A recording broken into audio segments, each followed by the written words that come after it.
Guys, welcome back to Talk Up, and today we've got an awesome guest on all the way from Devon, which isn't actually that far from here if you can fly, but if you have to drive it is a bit of an L shape, and it is Mr. Theo Webster, the award-winning social media personality of the year, electrician awards, I don't know where you get eFix this from, awards, tool station awards, or tool bag awards, or you give an award out, right? Theo has to win it. It's like saying thank you to Beyonce at the Oscars, right? If you don't do it, right, it is career. Obviously, this is all nonsense. Theo's an epic guy, and thank you for driving all this way to join us. So, big round of applause. Hey. Right. Sorry, I've got my coffee in my hand. There we are. All right, because he found us on his second attempt. Yeah. He used to text most people 4 or 5. The amount of text messages we get is, where are you? Nope, still can't find you. Oh. Where was James at Lifesparks? Where did he go? He went to two different police stations before he found us. Yeah, because he thought we were kind of setting him up. Yeah, didn't he? I don't know why you think we'd send him to a police station. I mean, that says more about James than than anything we said. Anyway, moving on. Yeah. Let's see you again, James. If you're listening, no, we still didn't set you up. But yeah, he turned up and he was so hypersensitive. Like, he was so nervous that we'd set him up because he just couldn't find us. He'd been driving around for about half hour, he said, didn't he? And he's like, "Nah, they've set me up. They've set me up." But no, we didn't. We're just in the middle of nowhere. And these are new builds, so they didn't exist a year ago. Yeah, so we just can't find us. It takes everyone to the Sony site, doesn't it? Yes, Yeah. is that where you went? I went there, Yeah. I was like, this is like a bit posh, isn't it? I was like, when I first came to look at the unit, it sent me to the Sony site, and I was just like, and I just drove through the barrier bit. Oh. Well, if I did. Their security is really good, by the way. Oh, They yeah. come from everywhere. I was like, oh, I'll just turn around. So, yeah. They're like, no, we're not renting any units. I was like, no, I know, I understand. I will leave. So, yeah, but we're just, for anyone looking for us, we're just behind the Sony site. So, yeah, if you ever do try and jump on Talk Up, aim for the Harvester, not for Sony. But there you go. So, how long did it take you, by the way, to get here? I've seen your story this morning. well, 2.5 hours and then probably 20 minutes of pissing about trying to find this. us. There you go. So it's a factor in 20 minutes, guys, if you're coming on the show. But if you get lost, it does literally take you to McDonald's, so it's not all bad. It's not all bad. Did you visit McDonald's? I'm not going to comment. So, yeah, I said to you earlier, I fancy a McDonald's. I know. It would be quite nice, wouldn't it? Yeah, I'm just not doing it to myself this year. No fast food. Yeah. Health is wealth, is it? No, it's more the fact that all the prices went up. Right, okay. Yeah, it's like a Big Mac now. It's like £11 or something stupid. Isn't it? Yeah, it is quite expensive. What is a McDonald's meal now? I know you know. McDonald's meal, you're probably looking about £8 something. And people moan about the price of RCDs. Yeah. I sit down in there, right? Honestly. £9 for a McDonald's. I'm sure. I know, like KFC is like £10 plus. Burger King is. But it's a mortgage. It always has been, yeah. But they do the best chips. And the best burgers. I love a Burger King. No? I'm on my own with a Burger King? Hit me up at Five Guys. That's Oh, what no, my see, no, God, that's a different level, right? That's a premium. If it doesn't have a drive-through, it doesn't count. No, I think the most overpriced fast food. It's Burger King. No, it's not, because it tastes great. A Burger King burger is fire, mate. I'm not having it. A Burger King burger is Angus beef, mate. Come on. Honestly, come on. And whoever goes to Burger King and orders a chicken royale, check yourself. That's terrible. For the price, I would definitely go KFC. Yeah. But Burger King is the best. You can't. I disagree with you entirely. Name something better than Burger King. McDonald's. Shut. McDonald's tastes like the cardboard it comes in. I'd probably agree, to be fair. Really? Yeah, I think I would, yeah. Cheap, easy, convenient. It's not cheap. You just told me it's Absolutely, £8 a burger. Well, yeah, in comparison to Burger King. Yeah. Nah, I'm not having it. Fast. If I'm not paying Burger King, if I am paying, then it's a packed lunch. Meal deal. Meal deal. That's it. With my Nectar card, so it's still £3.50. Yeah. Well, that's the thing where Greggs do well.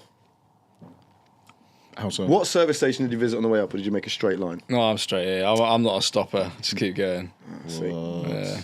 No, I'm a stopper. Nah. On occasion, it depends where I'm going. If Why I haven't does that been, make a difference? well, I like say for argument's sake. So at Christmas time, I always go and visit family.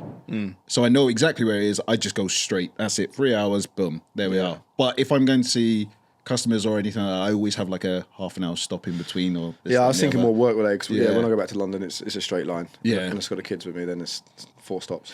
But never go to Greggs. I tell you what, though, there's we are so off topic, but I'm going to bring this back. You'll see no. Oh, right, okay. But down the south, there is like an alternative to Greg's. Can't remember what it's called. Cornish pasties. Yeah, but they do like Cornish Rose? pasties. Is it? No, That's- it's not that's Rose. Cornwall. No, I don't know it's then. another one. It's like an alternative to Greg's. It's not Jerry's. It's something else. Where is it? Down It's south. like the southwest. Yeah, around there. Because when I was coming back from Taunton, I stopped there, and they do like. So instead of like a steak bake, it's kind of like the equivalent in a pasty. So it's just dunno. a Cornish pasty shop then. Yeah, pretty much. But I'll find it. We'll put it in the notes anyway. But yeah, anyway, I don't know what I was going with that one. Guys, But yeah, do not check the show notes for that shop. They're not going to be there. it's really good though. It's Yeah, really the reason I say that is because the amount of miles this guy does yeah. as a contractor is like, how far do you travel for work? I don't know. So I said to you about my van. I've had the van 18 months, and I've done just over 50,000 miles. Wow. 50,000 miles. That's a lot of miles. The most I did at the last Half place. of them going to McDonald's, probably. There you go. You should walk. No, because the most I ever did at the last place in 1 year, and that's when I was covering the country, was 40,000. That's why when you said that thing to me earlier, I was thinking, that is nuts. So how far will you go for work then? Scotland. Yeah. Really? Yeah. Is that- the I said that's furthest a you've joke. been? No, yeah. So we've priced projects up in Scotland. We've done stuff in like Ayr and Glasgow and that. Yeah. That is nuts. Yeah, it's mad. Yeah. Yeah. Only for certain clients. Yeah. I don't just get random phone calls. Obviously. Yeah. You know, I don't advertise my business anyway. But I don't advertise. You know, I wouldn't advertise up there, obviously. But yeah, we've got national businesses that we work for that we go all over the country for them, and yeah, it works out quite well. But So when you say we, do Well, you mean you and the team? the business is a we, isn't it? It's an entity. All right? Oh, right, okay. No, but I've got Chris who works for me at the moment, and there's another lad as well who pops in and out as and when we need him. Which works quite nicely. So Right, so there's only it's yeah, only a small we're team. small now. Yeah, we were bigger years ago, but Right, okay. Well, we were going to talk about that, weren't we? Talk about your journey to epicness Yes. shortly. But yeah, I just thought 50,000 miles a year. That is I worked amazing. it out, mate. That is nuts. That is absolutely nuts. Yeah, I did 20,000. I thought that was a bit too much. And I, Yeah, it's like- I didn't think you worked hard enough. So yeah. yeah, We won't get into that now. No, that's it, yeah. but my worst working week was, obviously I'm North Devon based, but I was within. that's the other thing. North Devon, mate. Everything. It's like being in South Wales. Like, Everything's so far another away. hour away. Yeah. Every day I'll travel at least an hour for work. Yeah. Wow. Every day. It's rare that I'll work less, within that. There's a lot of green space around, isn't it? Yeah, it's massive. People don't appreciate how big it is and how small the population is. That's Like, it. yeah, so- And like how sparse it is, which Yeah. means you are bound. Like you're in a city. Okay, it might take you an hour to drive 5 miles, but Yeah. there's an awful lot of houses and Yeah. factories and Yeah. warehouses and that within that 5 miles. Like when you are down the southwest or in South Wales, Yeah. you have to travel. There's massive gaps between capitals. Yeah. So you just don't. It is huge, isn't it? yeah, well, yeah, and if you're Do you think that More puts you in inclined. an advantage situation or a disadvantage situation? Do you think that because of that there's less competition? oh no, so much competition. Oh, is it? Yeah, massive amounts of other self-employed electricians and large businesses as well. So you are fighting over the same same work, business, yeah. all the time. Particularly in the commercial sector, like the work is actually quite sparse down there. Yeah. It's not it's not like in Birmingham, London, or whatever. You've got constant development going on. It's not like that. So if you're commercially inclined, you want to do these massive jobs, you've got to travel an hour, 2 hours. There's a lot of that commercial work then, like agriculture and farming and things like that. Or is it- You can pick up a lot of agriculture work down there, if you want to do it, but that's for farmers and they're tight and they don't like to pay. So I just don't do it. To be honest. Yeah, that's fair enough. They're too busy striking now, anyway. Well, exactly. They're not working. Yeah. So everyone else got to pay tax. Just thought I'd put that out there. But there you go. Just throw it out there. I don't know any farmers. I'll get slated. Sorry about that. But we'll bleep that out. But yeah, so 50,000 miles a year. So work that out. So when you're talking about mileage, then how do you factor that into a job? It's a funny one. It's hard, isn't it? You obviously you're predicting. I always work It's on the fixed time. quotes. Yeah. Because my thing with that is like when we journey up, right?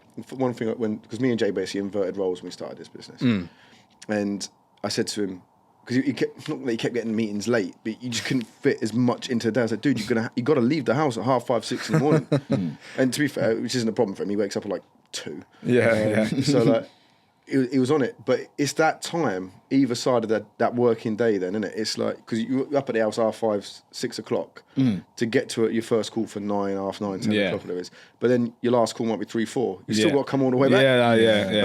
It's the time like you kind of almost give it away really when you're traveling because there's nothing else you can do. You're sat behind the wheel. It's not like you can do anything else while you're in the car. Really, make a few phone calls, but it's always factored into the price. You know, we did a lot of work in Dagenham last year. Bloody hell! Which is like so that's 5.5 hours. That's on a good day as well. That's not a straight line drive. No, you're all the way around the outside of London. It's a nightmare to get to, and so 5.5 hour drive. You know, in some parts of that, some of the phases of it, it was one day's work, and we'd just go and hit it in one day. So I would drive up, we'd smash out a 12-hour day, and then I would drive home again. Yeah, the lads will sleep, and so they get 10 hours paid. Bastards, like, hate that. Snoring all the way back.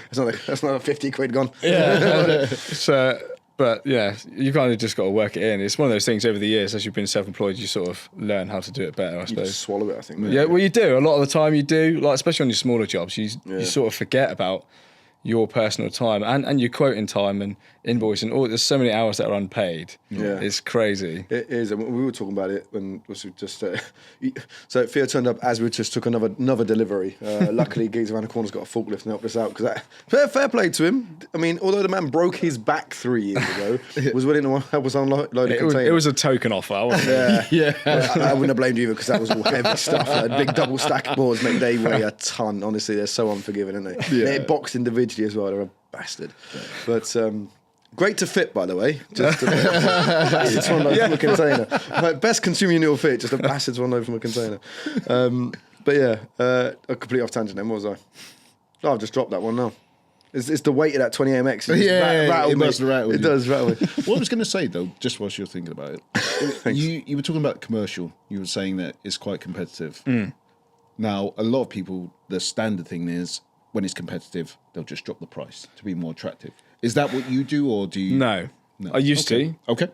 But, particularly when you're obviously starting a business, you're trying to gain clients and you don't realise, you still, you're very much of the mindset, I work for myself, but you don't. You're working for so many other people. Yeah. And over years, you suddenly realise, actually, why the hell am I doing that? And, you're putting yourself out there and I missed so many of my daughter's birthdays and other really important things that you should be there for because of things like that, where you undercut people because you're desperate to get the work when really you shouldn't be doing that. Because you don't gain anything from it. You end up working like a dog to earn peanuts for someone else's benefit.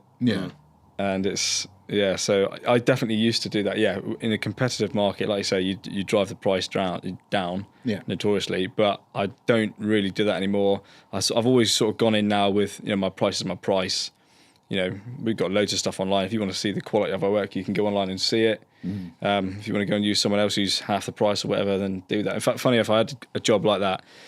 So it was a new build site. I think it was 32 new builds, and then there's a old factory which was being renovated as well. So we priced the new builds, and then a company from Bristol came in, and they were half of my price. And I was competitive as well. I was competitive, but they bought the work, hoping they were going to get the renovation.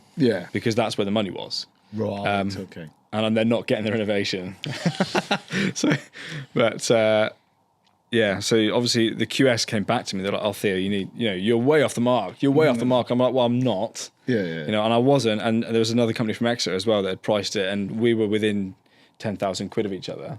Which was good for the size of the project. And this other company came in. What they were running the project for was my material cost. I was like, I have no idea how they're going to do it. And then they're trying to get me to drop my price. It's like, no. That's not happening. Like, just use them and then call me in 6 months' time when it all goes wrong.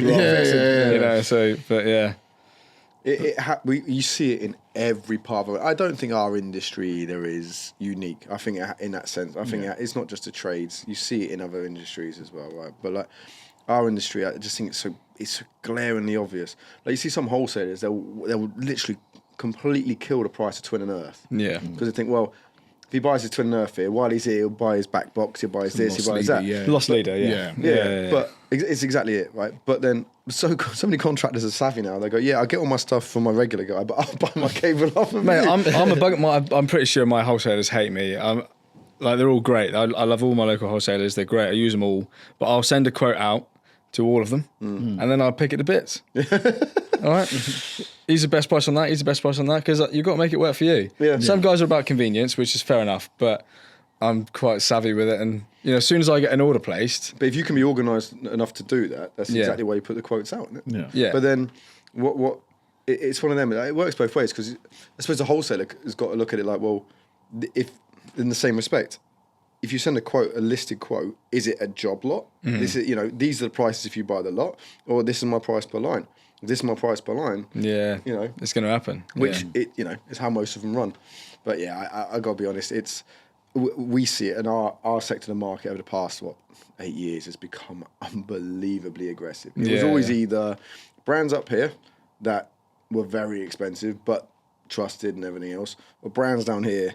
I think, oh shit, I got to buy one of these. Because that's what my budget is. Yeah. Oh, I've been there, particularly with consumer units. The price can range massively, Hugely.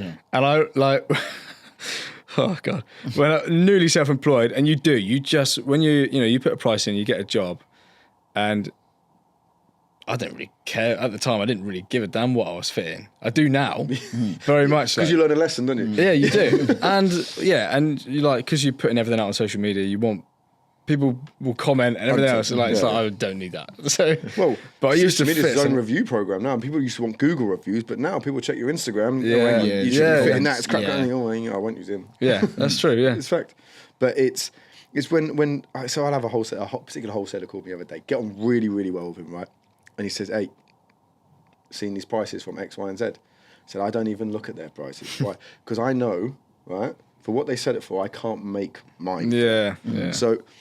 If you're not willing to ask why, then what's the point? Our prices are so aggressive, it's nuts. For what we sell, for the certification standards, the testing standards, the quality. Like the only reason we can do it for the price we do it is because we're in partnership with the factory. Otherwise, we couldn't. That's a fact. We just because there'd be too many people who have to make money in the middle. Yeah. So if they can sell it at less than my production cost. That's mad. You crack on, yeah. Right? But you tend to find a particular type of manufacturer or importer will sell a particular type of product to a particular type of wholesaler that will sell it to a particular type of electrician who undercuts you for half. Yeah. So there is a pattern, is what I'm saying. And eventually someone like yourself has to go back to that job and rip it all out and put it out test. But it's short lived, isn't it? It's short lived, and I bet you found when you first started out when you were using. That's the quality materials. You ended up back at site. 100%, yeah. And then you lose all the money in the job anyway. RCDs were failing everywhere, constantly. Seriously. I won't say the brand, but I kick myself so much for it. Yeah. At the time, it was just RCDs are after its first trip. So you're supposed to rest them, right? 4 days is the minimum. Then retest it to make sure that because it trips based on heat. Yeah, essentially. So you'll find a load of current through it, which generates heat. Once the heat rises past a certain particular point, the RCD trips because the current's too high. Essentially, boom, bang, yep, that works. Goes in a box, goes off to wherever. That's if they do that test at all, anyway, and then ends up on an unsuspecting wholesaler's shelf, and ends up in your hands, and ends up on someone's bloody wall. Yeah. So after time, you might be lucky. It might have been tested, it's seized, but they think it's worked. Ended up in a box, sold to a wholesaler. Sold to you, you get to site and it doesn't work. You ever had that when you go into an RCD? The things it just won't engage. It's dead. It's permanently off, right? Permanently tripping. That's because it's seized. So that means it might have passed. That means it's actually being tested at source. Yeah. But they're not being retested to make sure that test hasn't killed it. Yeah. So we do 3 rest tests on ours. Okay. Yeah. Right. Some of the more reputable brands that you pay more money for do 2. They do the initial one and the second one. And everyone else that is what that price bracket is, right? They don't. Yeah. And they might just do 1 if you're lucky. Yeah. So RCDs are notorious for it, more so than MCBs or anything else. And usually the amount of problems you have with RCDs, most recalls are RCD related. Yeah. 100%. Yeah. And it's because of that. So you were saying, obviously, at the beginning, you were having issues with the RCD, and we spoke about this before. But what I'm interested to hear about is the beginning then. So how did it all start? How did it all come together? Yeah, so 22-year-old, 22, wasn't it? Yeah, when I went, I think it was 12. you said 12. Yeah. 22-year-old Theo decides, all right, that's it. I've had enough. Yeah. I'm going out. I'm going to work for myself. I'm going to conquer the electrical contracting world. Right? How many beers did you have the day you decided? Yeah. How did that Do you know what? happen? It was like a really... You're the most mature 31-year-old, and like as I said to him, what he's done in his grey career. hairs. Yeah, That's why I wear the hat. That's why I wear the hat now, right? But like when you hear his story, right? I know you haven't heard it all yet. Right? Yeah. But from 22 to 31, Yeah. mate, that's what most people do between like 31 and 45. Honestly. Brilliant. And then he threw the awards in there. I wasn't joking. Well, I was joking about the actual name of the awards. I wasn't joking about the fact he's an award-winning electrician. Right. That's right. You ain't. No. I said all right. No. Is that right? We're an award-winning manufacturer. Yes. Thank you, IBA. Right. Actually, no, we're not, are we? Shit. We were. You were. We were. We will be again. I filled all the brown envelopes. Yeah, so 22-year-old Theo steps out. What was the pivot? Why was it like, you know what, I can do this? Because at 22, I was not there myself. Yeah, so for 2 years prior to that, I was working for a mechanical firm, really, so a plumbing and heating firm, as their sole electrician. Right. And I was running the electrical side. I don't know how I'd managed to wangle it, really. I was in a really good position. No experience of doing that. I qualified at 19, stayed there for a little bit, fell out with my boss, moved to this other company for 2 years as their sole electrician. They had, I think, 14 plumbing and mechanical engineers, and I just did all their electrical work, but I was quoting and invoicing, doing everything on the electrical side, but just dealing with somebody else's money. So I was essentially self-employed, but I was given a van and everything, all the good bits. So risk-free learning. Yeah, absolutely. Yeah, it was. And so it was a good stepping stone. I didn't realise at the time actually how good it was, but yeah, I did that for 2 years. And again, the guy who ran that company, he'd inherited the company from his dad. And typically I find companies like that out, they're not very nice to work for. Right. They can be quite, what's the word? They're money driven. Oh, yeah. Because they've not put the heart and soul into the business. Yeah. So he was very money driven, and it was just difficult to work for. So after 2 years, I said, you know what, I don't really want to do this anymore. Mm-hmm. And I applied for loads of jobs, and I was going out and having interviews, and I was getting offered lots of jobs actually, but the money was rubbish. So this was 2016, and I was being offered like, I don't know what it was, this at Devon. Devon's like his own little eco-climate as well. Typically people are paid less in Devon. Yeah. All right, don't know why, but we are. Same as South Wales. Is it? Yeah. I think it's because it's more of a historically it's more of a working class area. Yeah. It's just therefore cost of living used to be less. Yeah. And it's just less wealth, general kind of like local wealth in the area, I think. So I was being offered roles, and I was being offered like £10, £11 an hour, and I was like, what? Like, you know, I've got all the tickets. Do you know who I am? Yeah. Theo Webster. And so I was like, screw it. I didn't really fancy some of the roles that I was being offered, and I was like, I'm just going to try it, go on my own. And yeah, so I bought an absolute banger of a van. It was awful, absolutely awful. Set it all up. You know, my brother's a graphic designer, so he chucked the logo together for me. And did you have a nickname for the van? No, not one I could say on here. We're pretty lenient, but yeah, fair enough. Wasn't something cute like Betsy. Yeah, and it was wild. Really, it was a crazy journey. I was stupid. Looking back, like I can't have been in my right mind because I had a lot going on at the time. So we just had my daughter 6 months before, and you know, I was getting married not too soon after. I'd gone self-employed. There was loads going on. It was like, Jesus, all these financial burdens. Yeah. You know, and my, at the time, fiance didn't work. Yeah. So it was like, Jesus, we've just gone suddenly from earning something to nothing overnight. And yeah, it's just crazy. Do you know what, though? The amount of people I speak to, and it was Quincy that put me onto this, they ended up going out on their own after they've had a kid. Yeah. When you would think it makes most logical sense before, to yeah. either do it when they're a particular age or do it before because Yeah. what it requires. But then I did. Yeah, When Junii was born, I was like, I'm not doing this anymore. It was a point where I am sacrificing so much. Yeah. I'm putting so much money in someone else's pocket, and slightly different structure for us. Like it was on a promise of that would eventually be ours, right? Yeah, yeah. It was like I'm missing this, I'm missing that. I can't do this, and now I'm dancing to your fiddle when I'd rather just dance to my own. Yeah. Like if I'm going to do something, and you're looking at them like I need to build something for you. That's where I was. I was just like, Yeah. I'm done. Was that you as well, Theo, or was it slightly different? Well, I mean, Get married, yeah. you know, partner doesn't work, Yeah. and having a baby as well. I don't know what I was quite ambitious. Yeah. Like I am still. I've always been that way inclined. I didn't want to just work for somebody all my life and follow like the rest of the guys. Like all the guys I worked with, genuinely, when I did my apprenticeship, were absolutely amazing electricians. Like they were the company I worked for were brilliant. Yeah. And they were all great guys. I'm still friends with all of them now. But I look at them and I think, God, they were coming up to their 30s at the time, and I'm like, you're still working here, driving a piece of shit van for somebody else and all this. And it's like, I don't really want to do that. I'd rather try it. You can always try it and see what happens. That was our argument, wasn't it? Like, if we give it a go, Yeah. right, and it doesn't work, you were going to go to Singapore. Singapore, no, Dubai. Dubai, that was it. Yeah. Yeah. I tried that, and Mrs. said no.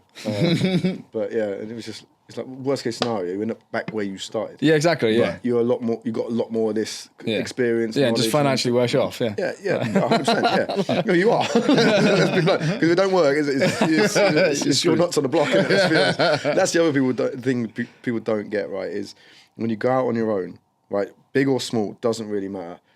It is on you. Oh, everything. Yeah. And when I left last place and set this up, I was on my own for one whole month, and I was like, I was like, this is huge. And then Jay calls me up. He's like, I can't stay here. Yeah. I can't stay here.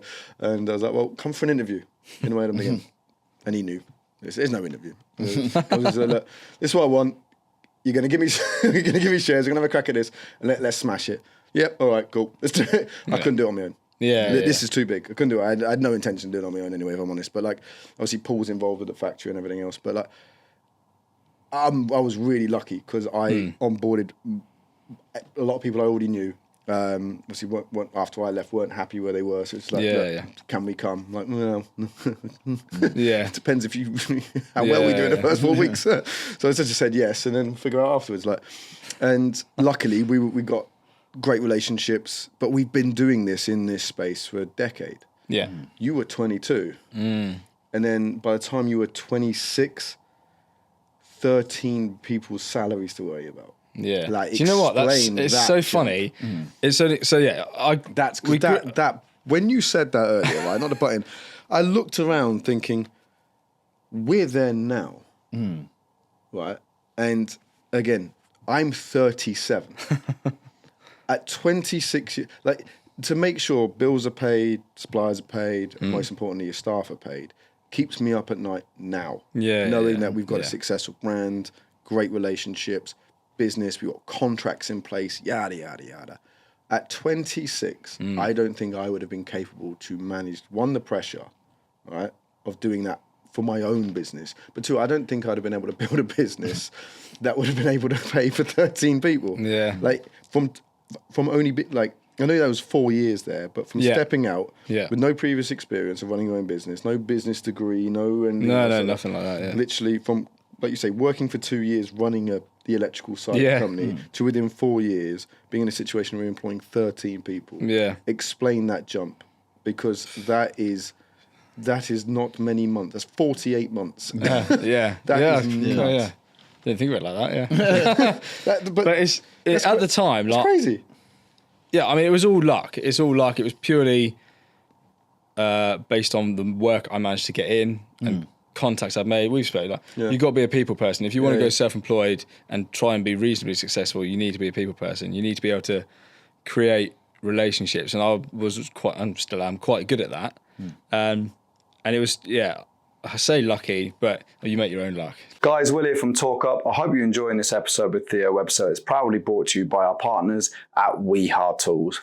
Now, for those of you not aware, WeHa currently have a new app called the My WeHa app, and they're running a competition at this moment in time that you can take advantage of. So for every WeHa case that you register between now and the end of the year, on the My WeHa app, you will be entered into a prize draw. Now they're picking 10 winners a month. So if you enter now, you got up to 70 chances between now and the end of the year of winning. Now, the first 5 of every month will get a WeHa cool bag, which is ideal for this time of year for keeping your lunch and your drinks, etc. cold. And the other 5 will win a WeHa bundle full of prizes and goodies and bits and bobs as well. So definitely worth taking advantage of. So jump on the My WeHa app now and register your WeHa cases on there. Remember, every single registration gives you an opportunity to win. And once again, we'd like to thank our sponsors at WeHa who have backed us since right from the beginning for sponsoring yet another episode of Talk Up. Now, back to Theo. Yeah. You do. I mean, some respect, being good at what you do really helps. Yeah, right? definitely, yeah. Being passionate about what you do helps you be good at what you do, I think. Yeah. Because you want to go the extra mile. Yeah, you yeah, do yeah. it because you have to. You want to do it because you want to, which makes you just get a little bit further. Yeah. Work that little bit longer, take that little bit extra care. But you still have to be good enough. Yeah. Like that. I remember, this is completely slightly off topic. That's some Welsh English. I remember watching an interview when I was a kid with David Beckham, right? Where he got asked by an interviewer, do you think you can train it, right? Or do you think you have to have a level match to become a professional footballer? Yeah. And he said something, and it's been quoted by a bunch of people since, where you can train to a certain level, but you'll reach glass. You do need a God-given level of natural talent. Yeah, okay, yeah. And then you need to add the training to reach a professional standard. Yeah. I think it is the same for entrepreneurs. Yeah, you're probably right. Yeah. I think most people can work within a business. Yeah. I think it takes a different level of person, a different level of talent, the way you have to think, the way you see opportunities where other people don't. And you can't teach it. And there's different ways of doing it, don't get me wrong. Like, there's no, and I think that's what makes it so difficult. There's no, this is the pattern. It doesn't work like that for everyone because you're not the same as me. We might have the same level of ambition, the same sort of drive and passion, but the way we think is entirely different. Which is why businesses keep springing up in different ways. But to do that from at 22 to 20, like we started our clothing business, what was I? I was 21. So I must have been 19. And we successfully had a great time and drove that straight into the ground. We learned loads. Don't get me wrong. As a that's why the merch is awesome, right? We learned loads. We didn't make a fucking penny. No one got paid, let alone 13 people. Right? Like you said, we left with lots of lessons and no money, right? and we without our money, and then we ended up in jobs. And then we meander through a situation, and then we decide, let's do it again. 13 years later, let's have another go. With 13 years behind us. Yeah. You at 22, 13 years prior to that, we were in primary school. You were. Do you know what I'm saying? So you take that, and then you add 4 years, and you add 13 people. Like that, you're gonna have to explain that. That blows my mind. Was it like a massive staff drive in like? Yeah, well, how do you find 13 people? Yeah. Do you know it's hard actually? Because that is one of the biggest bottlenecks for us here at the minute. Like we're recruiting like crazy. Yeah. But you can recruit. You can't just bring anyone in. Yeah. Like no, you recruiting can't. people is Unfortunately, you get almost to a position where you do just bring anyone in, and you regret that. You know, because you've got. I mean, there was one guy lasted a day actually. So he wasn't a part of that 13. Because he just had the wrong attitude. Actually, too, there was another guy who was just high. Oh, right. Like, the first day came in, I'm like, Jesus Christ. Like, he's got twin and earth on his arms, he's walking like he's a robot. I'm like, what is going on? Like, go home. Seriously. Yeah, and then, but so finding people is hard. I got a lot of friends in the industry. So I had quite a few of them come and start working for me. It was sort of just prior to COVID, which seems like a lifetime ago now, really, doesn't it? Yeah. But it is 5 years ago now. Yeah, so, that it's right on that time. I got the job pre-COVID, COVID hit. So I was lucky in the sense of a lot of companies either shut down because they couldn't cope with the financial stress of it. So there was a few electricians up for grabs that I knew, which I sort of brought in. All subcontractors. Right. None of them were employed. One was employed. The rest were all permanent subcontractors. Right. And, so do you think that was easier or harder? easier because you can get rid of them. Easier from an HR Yeah. perspective, but from a managing it perspective. It wasn't too bad, because they're all They're good self-employed. guys. They've got to make the money. Yeah. If you're not at work, you're not making the money. So they're, if they're driven, they're still going to turn up and get the job done. Because, interesting, I wouldn't mind getting your point on this. I said on the last podcast that we filmed, which was a Christmas special, which, by the way, there's going to be like 5 episodes between this and this, so I do apologise, right? But like, this might actually come out around that time. The NI situation, do you know about that with come April? Oh, yeah. Right. Yeah. So with the NI situation and the impact that is going to have on businesses and their overall tax and everything else, I was in with an Edmonton's branch the other day. They only got 6 staff, and he was saying their NI bill was going to add a cost level to their branch. Yeah. 32 grand. It's Jesus. not a member of staff. Yeah. Right? So like, pay rises and a new member of staff is not happening this year. So we've got to find an extra 32 grand to stand still. Yeah. And I said then, I think subcontracting is going. More people end up going out by themselves, even if they're not on the same sort of mission as you, because they won't be able to get employed. Yeah. People only take on subcontractors because they're not having to cover the NI. Yeah. I think our industry is going to go through a massive, no pun intended here, but surge of that. Yeah. Companies letting people go and then re-employing them as a subcontractor. Yeah. Oh, yeah. 100%. Yeah. I mean, you saw it during COVID as well. A lot of companies started doing it. They started letting people go because they didn't want to pay for them to be sat at home, and then there's loads of that going on. Yeah, I don't know. So that's interesting though, and concerning, because if suddenly we're all self-employed, we're all just competing for the same work, and it's just going to be a nightmare. Back to the top of the show where you were saying about it's already super competitive, Yeah. and all we're doing is dicing each other up on price anyway. You got some geezers from Bristol up doing material costs. I think we're going to see more of that. Yeah. And I also think you're going to see it on our side as well, because companies are going to need to do more turnover to stand still. Yeah. And then to be more competitive, to get them more, they're going to cut the prices, which means they have to do even more turnover because their margin's lower. Yeah. I think it's going to, and what scares me from a product's perspective, and I know I keep harping on about this, is if your price point is already where it's at, you're assuming you're already trying to be aggressive to win business and grow your company anyway. Yeah. The only differentiating factor is cost, then you're going to value engineer that product. Yeah. And I can, and you already know that you can already. But that's the same guess the brands that are going to do that. That's the same with self-employed electricians though. You're going to skimp on jobs. Exactly. You're going to cut corners 100%. because you're having to do things for less, and you're going to have to cut corners to make it work for you. Yeah. Or you lose money. Or like you said again at the top of the show, you're going to have to travel further, stay out longer, do more. And I'll mention him by name, Kev, who runs a little electrical, who sponsors the show, big customer of ours as well, right? He was fuming about it all, and they've worked out. They got 12 branches. Yeah, he's got 12 branches, 12 vans.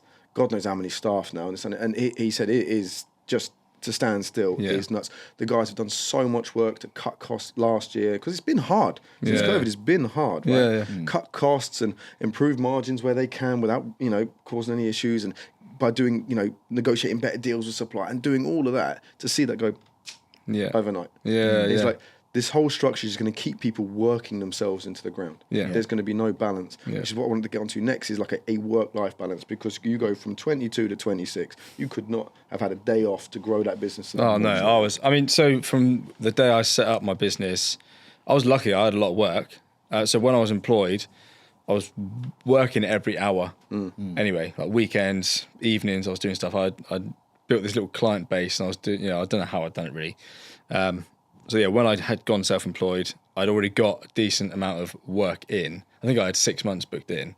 And then it just sort of went from there. But I was working 7 days a week from the get-go. Yeah. Like I said, missing daughters' birthdays and Valentine's Day and all this rubbish that everyone, some of the things that should be important to you but end up not being important because you're trying to build a business. But quick one, let me just go on. in that. Do you regret that? 100%, yeah. I've spoken about that before actually on other podcasts. I do, especially with Christmas is obviously we're always there, but daughters' birthdays, you don't get those back. You're only with your kids for 50 or 60 years, whatever. To then miss 5 or 6 of those is hard. It's difficult to you can't get that back at the end of the day. So that's what I always said. I get a lot of young lads and ladies approach me about going self-employed, and I always say, like, just, you know, if they've got kids, just bear in mind The sacrifice. that your family life is going to suffer. Yeah. In some way, it will. It doesn't matter how good you think you are or how prepared you are to force yourself to take family time. It is really difficult. It's not, and I get this in the neck, and rightly so at times as well. It's not just the fact of you're going to miss things. It's that mentally at times you can be present physically. Oh, yeah, absolutely. But you're elsewhere. Completely. Yeah. Completely. Or if you're there, you're on your phone or Yeah. your laptop out or whatever it is. Yeah. And again, I've fallen foul of it. The amount of times I'm sat there, I look physically there, I'm not on my phone, and Kate will say something to me. Yeah. I know I've got issues with my hearing anyway, but I have not processed it whatsoever because I'm over here. Yeah. You know, or I've had an email, or I've seen an email 2 hours ago that I'm still thinking about. Yeah. You know, you can't switch off. Yeah. It's like, again, not to keep name dropping him, but Kev had an email off me 2 nights ago at 2:15 in the morning. Yeah. I couldn't sleep. Yeah. Oh, we've all been there. I do And it, yeah. because you're just busy thinking about this, that, and the other. I've phoned customers, not realising it's The 2 time. o'clock in the morning, and they're like, "What the hell are you doing ringing me?" He's died. Why are you calling me? Because obviously our business partners are in China. Yeah. Like my time zones and time. Yeah, nightmare, yeah. Like it's so I can be up at silly o'clock in the morning, and then I'm at it, and then I've been working 3-4 hours. I make a phone call. And there's no one there. Like, shit, my bad. Like, so it's stuff like that, and it takes a different toll on you. Yeah. It's actually the easiest part of going out on your own is the work. Yeah. Oh, yeah. 100%. It's the rest of it Yeah. that's hard. Yeah. You know that. You've got that down to a T. You know what you're doing. Otherwise, Yeah. I hope you would. Anyway, Yeah. otherwise, please don't start a business. Yeah. if you're I don't know, a window cleaner and you're watching this, please don't become an electrician because you've watched this podcast. Yeah. Like tomorrow is not your day. Right, but like it isn't it, and it's we've all done the job. Yeah. We've got reasons why I think I'm going to go do this for myself. The hours that you spend working are the easy bits. Yeah, They're yeah. stressful, but no more stressful than if you work for someone else because the job isn't that much different. No. Yeah. Yeah. It's all the stuff you have to do around those working hours Yeah. to make the business work Yeah. that really take it out of you and all of those around you. I mean, Jay, like he's bless him, and I give him the props he won't give himself because I also give him a lot of shit, to be fair. So you got to be fair, right? Roundabouts, yeah. It's fairly balanced, and I am a Libra after all. But like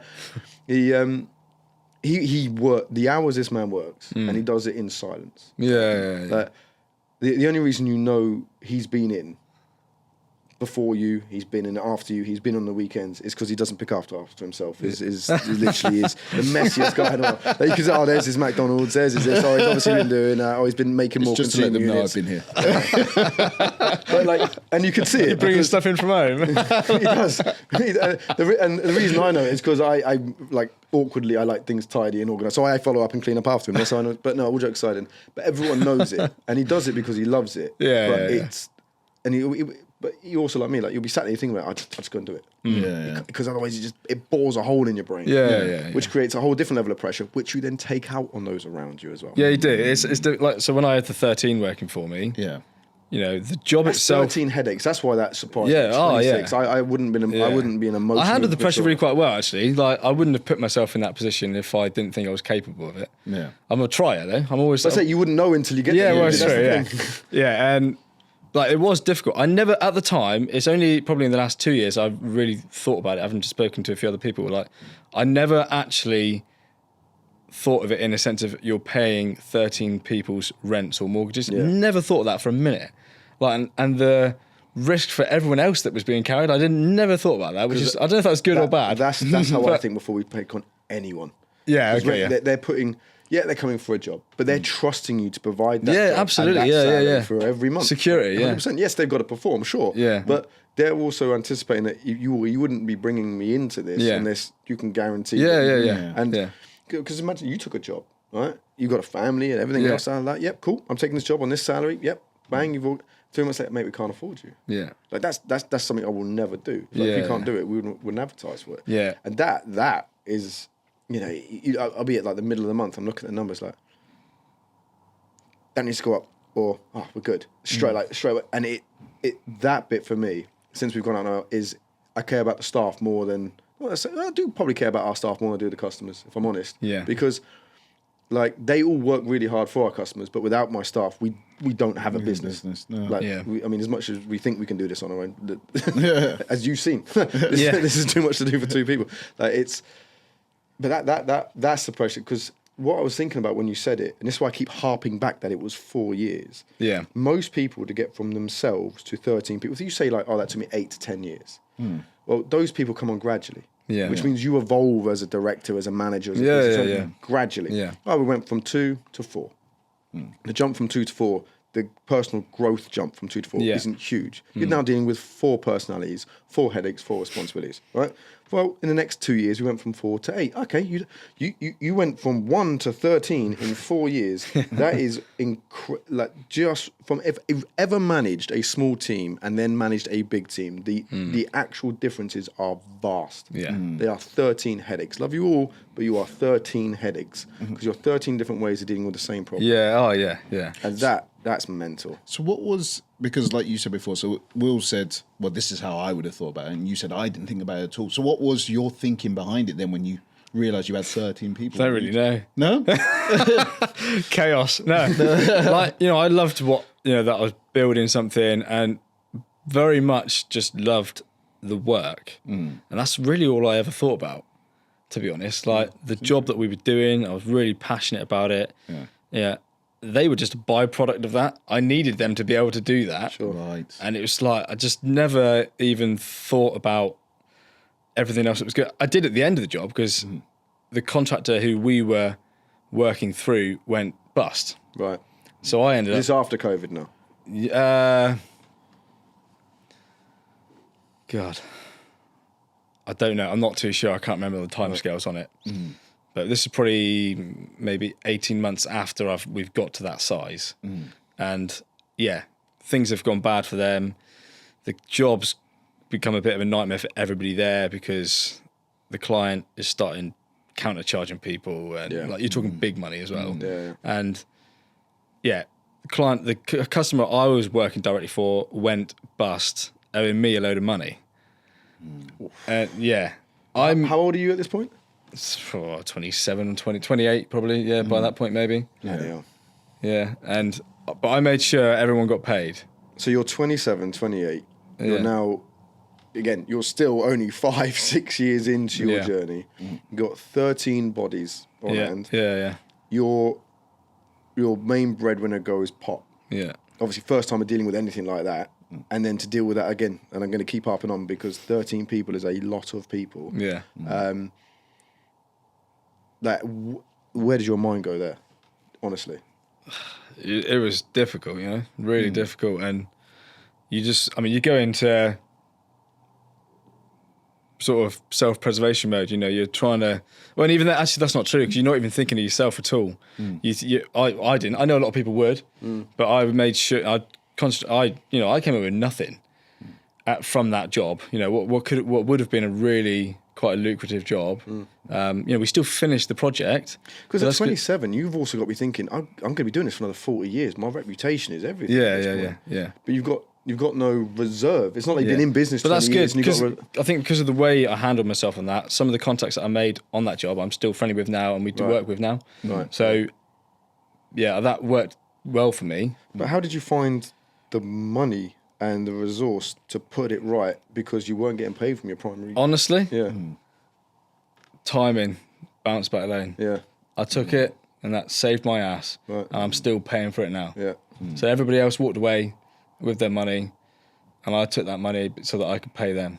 But now you're still getting paid because you sorted everyone else. You got them So I'm jobs. just paying that off still. Yeah. That was, if I hadn't have had that, that was a lifeline. If I'm honest. Yeah. Had it not been COVID, I'd have been screwed. Because you're talking a lot of money. You're trying to find 40 odd grand or something. Plus it was more than that I was owed. But to pay off to get everyone right. To get everything right immediately there and then. And it's like, geez, it's crazy. At the same time, trying to not let that affect home life. Impossible. Yeah, impossible. Physically impossible. Because you still got to live your life. you know, and it's like, yeah, it's just crazy. You get to that point when you're shopping, go from shopping in Tesco to shopping in Aldi, still looking at a loaf of bread. Like, do we need sandwiches for lunch? Well, yeah, but you go without. Like, my God, like seriously, like I'm not eating properly at this point. I'm not doing any of that stuff. I've gone back to suddenly I'm working 14 hours a day, 7 days a week to give any sort of income for myself. And it's just, crazy. And is it then you break your back? No, so that would have been, that was probably... But it sounds like a novel, doesn't it? Yeah. Well, it's probably not too soon after, actually. Yeah. I can't. Yeah, so I broke my back in January 2022. So you Yeah. right. Just a quick one though. So one, after this, it's Just a quick break. So so insensitive. Yeah. So this incident happens. Just I think just in the roundabouts COVID time. Yeah. Is that when you make the decision then to kind of downsize in terms of? So we did. I mean, like I said, we were contractually obliged. We had to finish the project, and we did. And it was then a case of I'd got other things lined up, but we hadn't quite got them over the line. Like I said to you, they were all self-employed. Yeah. They know the crack. They've been doing it for a long time, so they're not hurt by the fact that I give them plenty of notice as well. I'm not an arse. Yeah. Saying in 3 weeks' time, lads, that's it. Give them plenty of time to find jobs. Some left early, some stayed till the end. But yeah, that was, we jumped right down. I don't know. I think I went down to about 5 at that point then, roughly, something like that. I can't really remember. And then we went on to other projects, and not too soon after then, I had a accident at work. Yeah. So again, right? We've gone from 22 to 27, 28. Right. We've scaled up a business. We put 13 people on the books, got some big clients. We've been taken for a lump of money. We've taken a personal bounce back loan out to sort that all out. We shrunk down to be sensible, to kind of be nimble. And then we fall 4 meters. Yeah, 4 meters. On your backside, break your back, when you now have the pressures of paying back a 40 grand bounce back on top of that. Yeah, and various other things. So I think my partner was working then, actually. So we did have an income, but it's not, what my partner's income was in comparison to what I was earning wasn't, even comparable. So I didn't have payment protection insurance or any of this sort of stuff, like nothing, because you don't think it's going to happen. And that's where your experience comes in as well. Yeah, absolutely. Because in your 20s, I mean, you're invincible. I was I don't know about you. My kidneys and liver disagree at 37, but at 28, they I couldn't hear them scream. Yeah, so it was just a nightmare situation. Luckily, the lads I had were capable and could. How many did you have on at this time? I think it was 4 or 5, something like that, based on the work that we had. And so I broke my back in 3 places, trying to then put things together from hospital. That is mad. And making phone calls. Some clients were really great, some weren't, and they're literally they actually don't even care what's happened to you personally. They only care about their project. And they're like, you're literally there. I'm in agony. I'm on so many drugs. And they're like, so do I need to find another contractor? I'm like, wow, okay. I don't think I really need you as a client.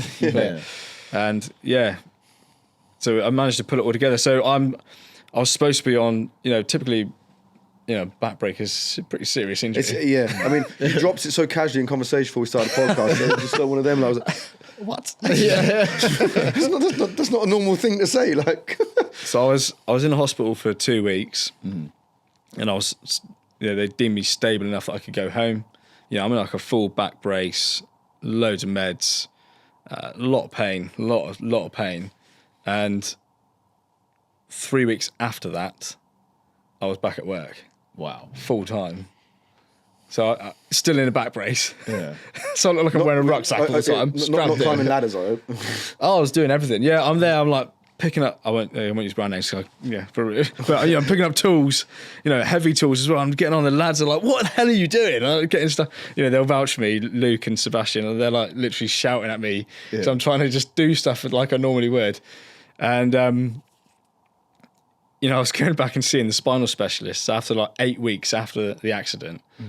And they're checking me over, and they're like, "Yeah, you're looking great, actually. Yeah, your bones are healing really well. Your posture's good. Blah blah blah. You could probably start thinking about going back to work." Yeah. I was like, "Oh, I've already been back like 7 days a week for like 3 weeks already. Like doing everything and everything. Like, yeah, it's crazy." But I suppose one consolation probably you had is not to sound like an old man these days. Yeah.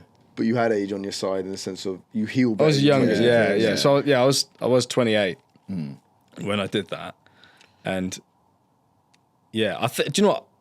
I think the best thing I did was going back to work there, because if you were employed, you would milk it for all it was worth, wouldn't you?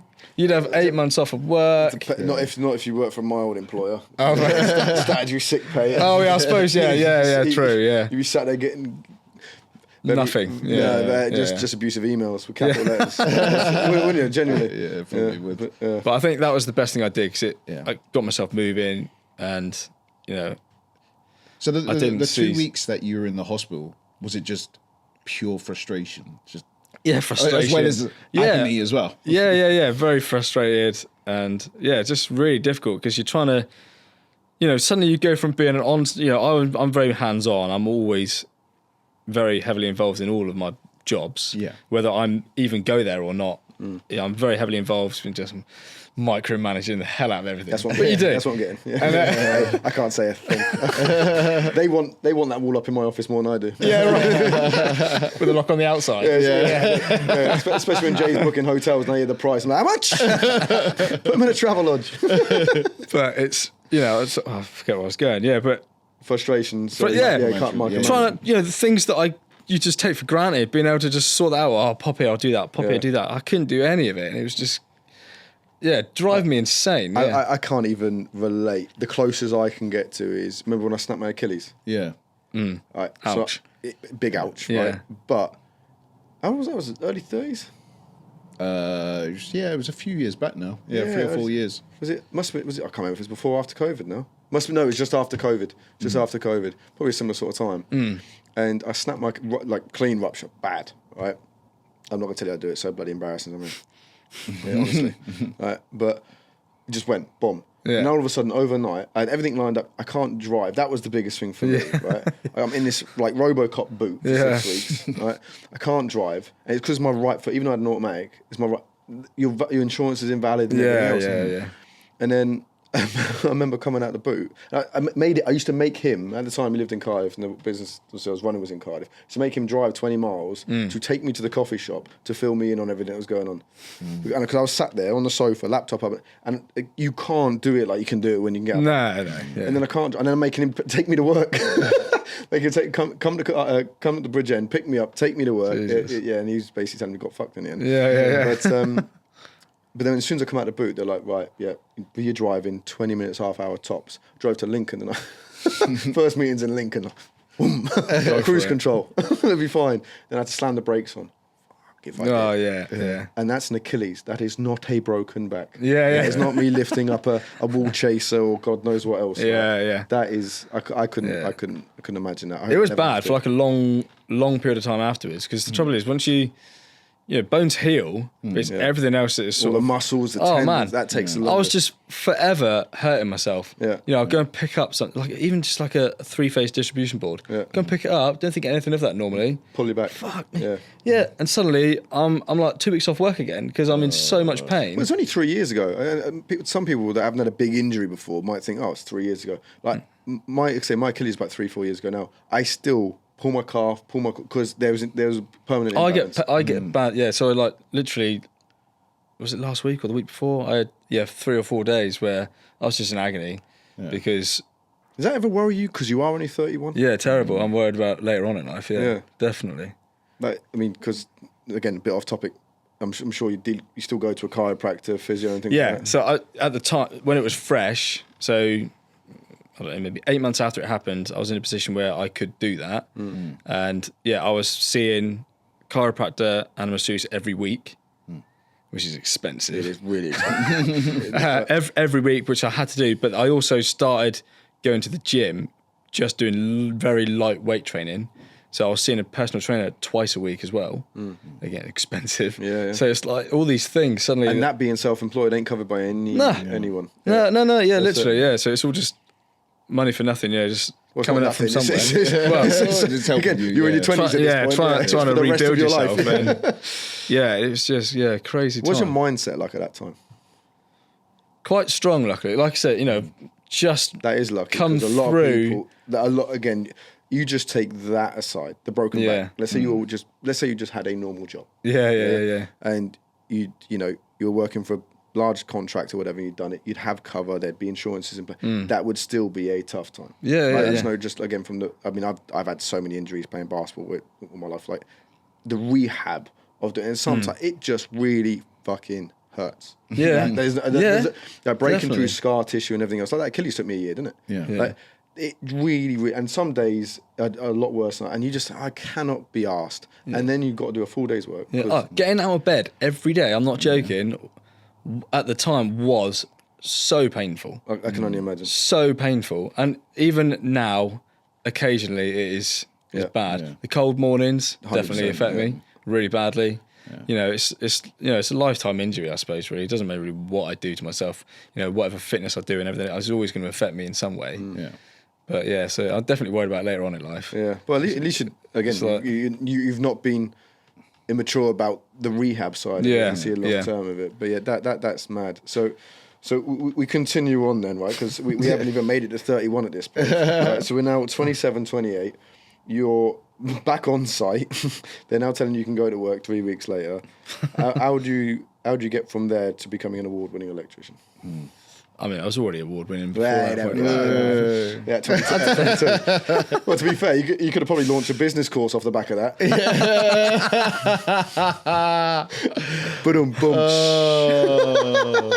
That's a good No jokes. That's a good one. I'm very impartial in this. And literally, that was just for the bands. I can't help yourself. But Yeah, so I mean, after that, things sort of mellowed out, really. I I think they had to, didn't they? I mean, Yeah. Backbreaker, Downscaled a little bit more. Got some really great projects that we took on. But in the meantime, still doing 50,000 miles a year, mine. Downscaled. Oh yeah, just travelling all over the place. That can't be good for your back. No, I don't know. Yeah, the driving, it does kill you. Yeah.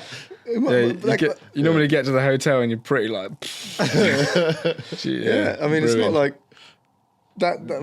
I get what you're coming and you've already admitted you don't stop very much. Yeah. No, yeah. Guys, Will here with a slightly different type of message. So just to butt in on this wonderful episode we're having with Theo, I would just like you to take the opportunity to like and subscribe to the channel if you're watching on YouTube, and make sure you follow the episode on Spotify if you're listening, or on Apple Podcasts if you're listening on there. All your support really does mean a lot. And talking of support, I'd like to say a massive thank you to Doncaster Cable. They're not sponsors of this episode, but as some of you may be aware, we're actually expanding into a third unit here at Navitas, and they kindly donated a bunch of twin and earth 1.5 and 2.5 earth shore to the cause of the expansion, to the new offices, the new training facilities and everything else.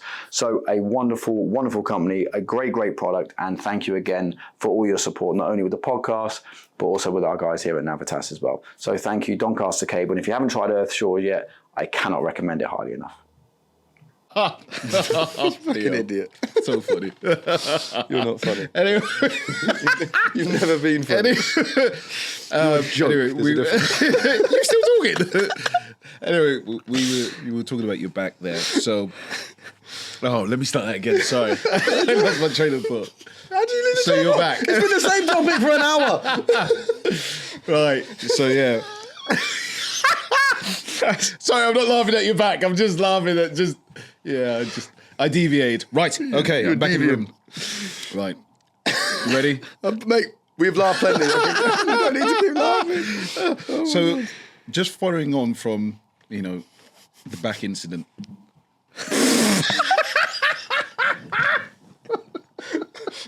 I mean, that doesn't sound like I was laughing at your back incident. Oh, I dribbled there. Oh, I'm not even cutting any of this out. Right. So I'm not cutting any of this out. So I need everyone to know you're an idiot. No, professional. Professional idiot. No, I'm leaving this all in. So, guys, what happened is the camera cut out, right? Because Jay turned the heater on right underneath the camera. We've been trying to cut back in on a laugh, but unfortunately, We're children. we're absolute children, and Jay is not professional, and as per usual, bringing the overall tone cast down. So we're trying to slip back in. Right, we're trying to ease our way back into the conversation about Theo's broken back, and everything we say is inappropriate. So I apologise to everyone listening, and especially people watching. But so there we go. We don't have to try and slot him back out. We told the public exactly what happened. Yes. Malfunction, and Jay's useless. That's so it. please ask T your question. Yeah. So after the broken back experience. Yeah. Experience. Wow. No, you know what I mean. What were the key takeaways from that? Like, what did you Broken learn? bones. Yeah. That was a key takeaway. Broken bones and pain's not fun. But like, I don't know. I just think, you know, like how you do, especially when you're self-employed,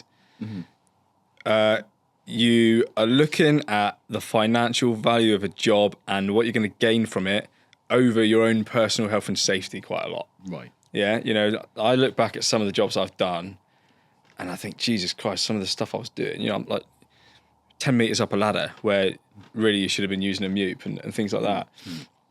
And that's something I really took away from that experience was actually, do you know what? It's really not worth it. You know, yeah, all right, I might be making 1,500 quid on that job, but the flip side of that, I fell off a ladder and I freaking had so much time off of work and, you know, lost way more than that. Yeah. So, Could have lost your ability to walk. well, I could have died, you know, it's like, so, yeah. So I think, without getting too personal on it, like, how close were you to losing some faculties on it? Because that sounds. so like I had nerve damage in my spine as well, which healed, luckily. It was purely because of how I landed. So I still suffer with it a little bit now, with nerve damage in my back. It affects me in some ways. right. Not badly though, like, but, and yeah, just, I don't know. Say that again. I've lost my train of thought. I forgot what I said. How does it affect you? Yeah, no. What did I say? How does it affect you? No, how close? Sorry, how close were you to losing so like the ability to walk? So we can cut that bit out. Yeah. Back to laugh. Yes. No, so because I was in bed for so long, and because my fractures were all lower back, so it was like lumbar really. So T12, L2, and L3. So it's all lower back, and you know that's so important for your core stability that walking again was so freaking hard. So how long did that take you to like be able to get up and physically walk again? So they, after like 8 or 9 days, whatever it was in hospital, they were like, right, Theo, we need to get you out of bed and get you moving, start getting you ready that you could go home, see how you feel with it all. And I was like, all right, okay, cool. So they literally, these two big porters in the hospital came and sort of picked me up out of bed. And like, we're gonna hold you, but we're gonna do some steps, just assisted. I think I did 3 steps, and it just killed me completely. Exhausted. Yeah, exhausted. Yeah, absolutely exhausted because it doesn't take long for muscle to deplete. Really doesn't. When Couldn't believe it. Yeah. How quickly your muscle just you goes. don't use it at all. it Yeah. just dies. So it's, you know, and then over the next sort of 3 or 4 days, we were just working on that again, and like, you know, it was, you know, I'd do 8 steps one day, and they'd be like, "Fuck me, I need to get, you know, that's it, I'm done." And I remember one, you know, I think the day before I went home, they're like, "We're going to try the stairs," and I was like, "Yeah, cool, let's do it." You know, let's have a go. You know, I'm on it. Yeah, stairs. I've done those all my life. I can do this. I'm an expert at stairs. And, you know, typically hospital stairs, you've got a flight down, half landing, another flight. yeah. So we went all the way down, which was like, I don't know, like 23 stairs or steps or whatever it is. And I am, you know, I'm feeling good, but I'm knackered. Yeah. And these guys are like, how you feeling? I'm like, yeah. I'm in pain, obviously, as well. And I'm like, but we are getting the lift back up again. Because there's no way I can walk back up those stairs. Like, yeah, but, you know, it took a bit of time with that, but that's what the rehabilitation was all for. You know, I was seeing the rehab team for ages, doing various things that they were getting me to do. You look like an absolute.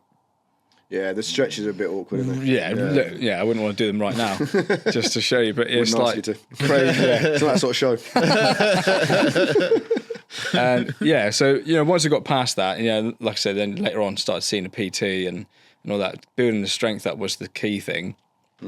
And but yeah, I'm very lucky. For the most part, it doesn't really affect me day to day, but it does just occasionally. It sort of gives me a bit of jip.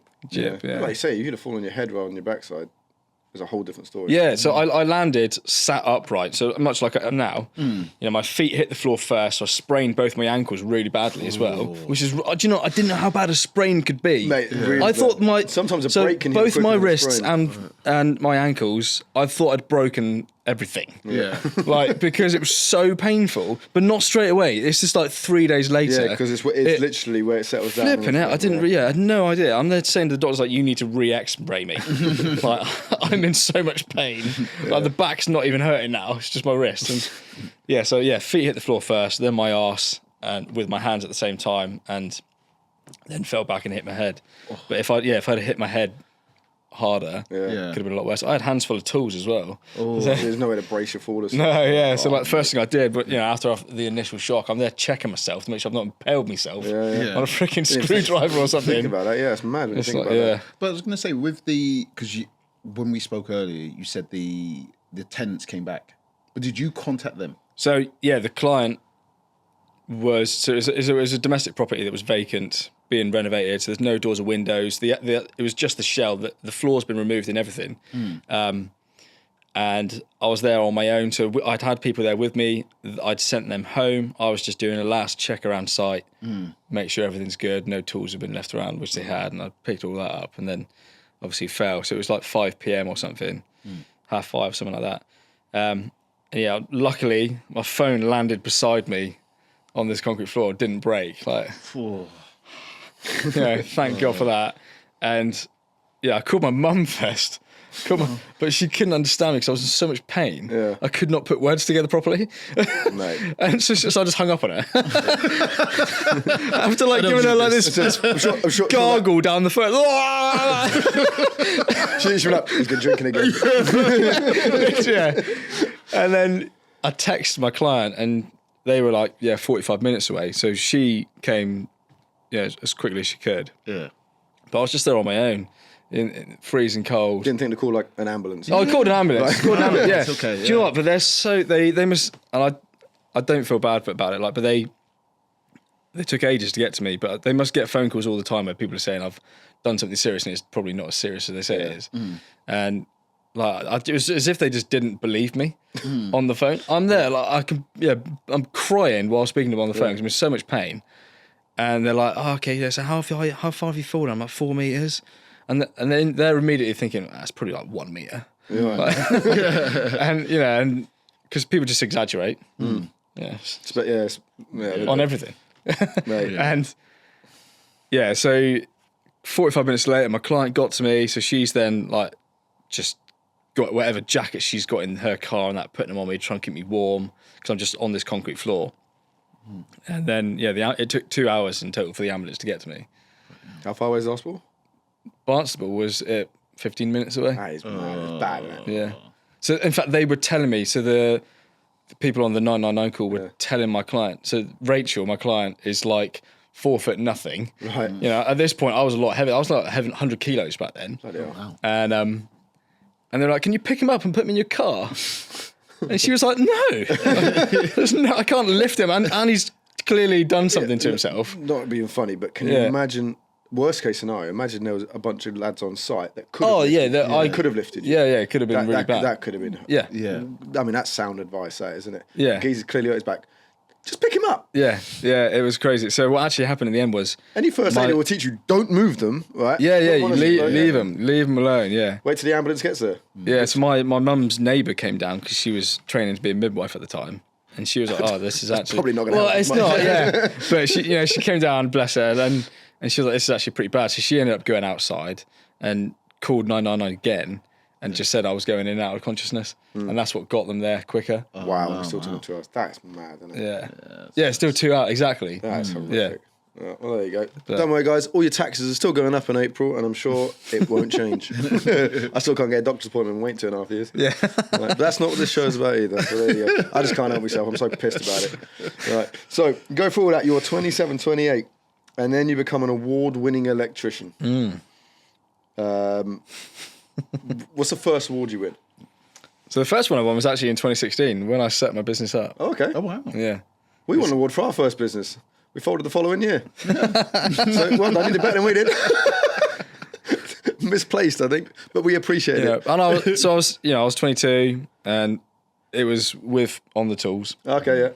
I hope you don't mind me saying that on here. I don't know. No. And they were at the time still quite new as a company, and they just set up. They'd probably been going for maybe 3 or 4 years. And they'd now said, "Oh, we're going to do an awards thing," and I nominated myself. And I'm not ashamed to admit that. Why not? Brilliant. At the end of the day, they're the ones determining whether you're a winner or not. Yeah. Yeah, so I'd say that to anyone. Don't be ashamed to nominate yourself for an award. Companies do it all the time. Of course they do. Companies do it all the time. So all these different awards, these business awards, who do you think applies for them? Yeah. They say, like, you literally, most people and most companies will do this. In their area, they'll look at all the different business awards, yada, yada, yada. And then they'll submit their business case. Yeah. And then the people doing the awards, like you say, will look through them and go, yep, they qualify. Boom. And then they go off to the panel. Yeah. They do it all the time. Most people do it for marketing and this, but every company, every award, not sorry to shit on you guys, right? And because we do put the shorts on LinkedIn, so I know you're watching. But a lot of our competition, there I said it, right? A lot of our competition will apply for awards that they don't exist, man. Oh, really? Yeah. There's companies out there that literally create rewards for marketing. I'm not saying how I know that. But at one point, we did sell award-winning heating. The trophy was £35. Oh, God. I shit you not, mate. No, honestly, and the amount of people that do that crap. But you're right. If there's an award in your area and you think you're qualified, of course you should. If you ain't going to toot your own trumpet, why would you think someone else to? Yeah. So 2016, you nominate your business 2016, award. and got shortlisted, went through the next part of it, and I was just crazy. Won the first ever electrician of the year at the On the Tools Awards. That's epic. Which was cool, At 22? Yeah. That is mad, isn't it? It was quite cool, yeah. It was, at the time, I was buzzing, it was really, really great. And then I won it 2 years later again. I can't remember now, if I'm honest. Yeah. I can't remember, but yeah. Yeah, and then I won it in 2018 as well. Do you have to submit work? Or how does it work? They come to you, they look at all your socials. So you fill a form out and you tag you put all your links in there, and then they just trawl through all your stuff, and they can look at your business information as well and do everything. They'll full on check you out. Nice. Yeah. So do they visit you at site, or is it just no? Most of them don't. They're just purely based on what everyone else sees. Yeah. Right, So it's That makes sense. Yeah. Oh, good. So it's 2016 and then again in 2018. What other award did you win? So I had Commercial and Industrial Installer of the Year with eFix in 2022. Were you in there 30 under 30? Yeah, at the same year. Yeah. 130 under. That was So that was their first ever awards as well. So maybe that's my bag. Every time someone sets up an award, you got an award, you got a cherry. There you go. So, and we round that off then. So amongst all of that, then been that time period and all the awards. When did you start with your social media stuff then?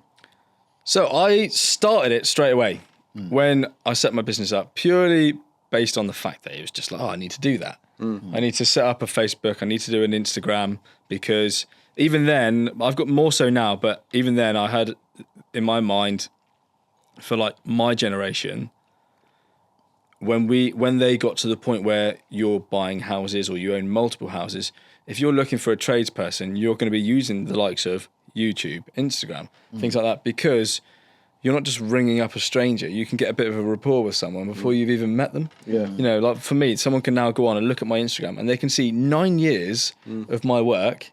I do a lot of stories and reels and that. So you can get a bit of a feel of what a person is like way before you've even met them. Yeah. So for me, I think the younger generations are going to use those platforms to actually find tradespeople to do work in their homes. And that's happening. It's happening loads. Do you believe it or not, when people are looking for people now or looking for things, they will hit the search bar on social media before they do in Google.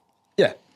Yeah. And what people don't realise is YouTube as well is the second biggest search engine in the world after Google. Which is that's crazy. It's owned by Google. Yeah. But people will if they want to know how to do something, the first thing they go into is YouTube. Yeah. The first thing they go into is YouTube, which is mad. And the other platforms, Facebook, Instagram, TikTok, they are now also, again, even my missus, if she wants to know how to do something, like some DIY thing or a little project or whatever, she'll TikTok it. There'll be a TikTok video on it. She'll put it in the search and before she'll put it and it's to not be on it. Apparently, some businesses even have up to £10 million worth of leads. No, don't believe it. Wow. don't believe it. I don't believe it. I didn't say anything. You started it. No, they guarantee you 1,000 followers on YouTube. I saw that. I've spoke to some people about this. Yeah. Yeah. I would want a lot more than that. So would I. Yeah. Wait, for how much? $4,000. $4,000 gets you 1,000. 6 months, and you'll. Yeah, I'm sorry, Jordan. Yeah. $4,000 gets you 1,000 followers. Well, no, it doesn't. It teaches They'll you. guarantee they'll guarantee you within 6 months you'll have 1,000 followers, or you get your money back. And within 6 months, having paid a significant amount of money for a business course, I would. Yeah, not a business course. Sorry, Okay, fuck it. We're going to touch on it now. we have, haven't we? Yeah, well, I think I'll be on Sam's podcast before this goes out anyway. When he's going to ask me. Oh, that's true. This isn't happening right now. No, I'm going to butter him up a little bit before this goes out. It might be the next one out now. But, God. But I think personally, and I'm going to say this on Sam's podcast as well. When I first seen his business course, and the way I heard it was, look, if you do this, I've got a £10 million business, yada, yada, yada. You can have £10 million worth of leads.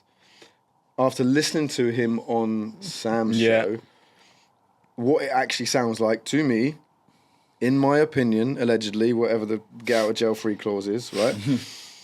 It sounds like a YouTube training course for $4,000 that will help you market your business and develop a YouTube channel that should net you around 1,000 subscribers, which will enable you to, one, monetize it, but two, then use it as a platform to market your business, which you then may well get £10 million worth of leads on it. Fucking doubt it. Yeah, but very much doubt. I mean, again, we have a massive 2,000 subscribers, right? We ain't 10 million. Yeah. No. I've got 13,000 subscribers on YouTube. Yeah. I don't think I've ever had a job come in from YouTube. No. This is exactly that.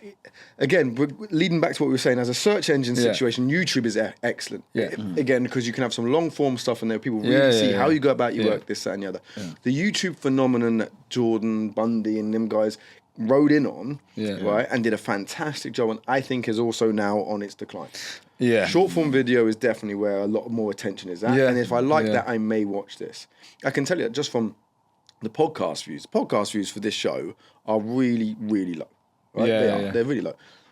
The downloads, the audio is massive. The short form is massive. The audio is in like 3,000-4,000, which puts us in the top 5% of podcasts in the UK. That's fucking mental. That's crazy. Isn't it? That's absolutely fucking mental. And 92% of people listen to it in the UK. By the way, I have no idea outside the UK would be interested in it. But if you want to buy a Navitas board, it's Navitas CP. All jokes aside, but like it might be because like we've had sponsors like WeHar and stuff, company or whatever. But the downloads are massive because people are listening to it in the vans and things like that. And that definitely comes off of short form. Then if they like it and they know it's a long form video as well, they tend to watch. There are certain people that will watch it. Great, and we love you all. But the reason we film it is so we put the short form content out. And none of that is going to give me £10 million worth of business this year. No. It's not. But, sorry to interrupt on this one. It's 6 months, you said? Yeah, so the course is like a 6-month network. It's not like it's like a consortium type group thing. So there's 10 people on it, right? Yeah. And you pay $4,000 to be on it. It's $5,000 for about $4,000 UK, right? Okay. And they will teach you. You'll have like sessions with him. You'll have sessions with his videographer, his editor, his whoever else he's got working for him on his social side. Right.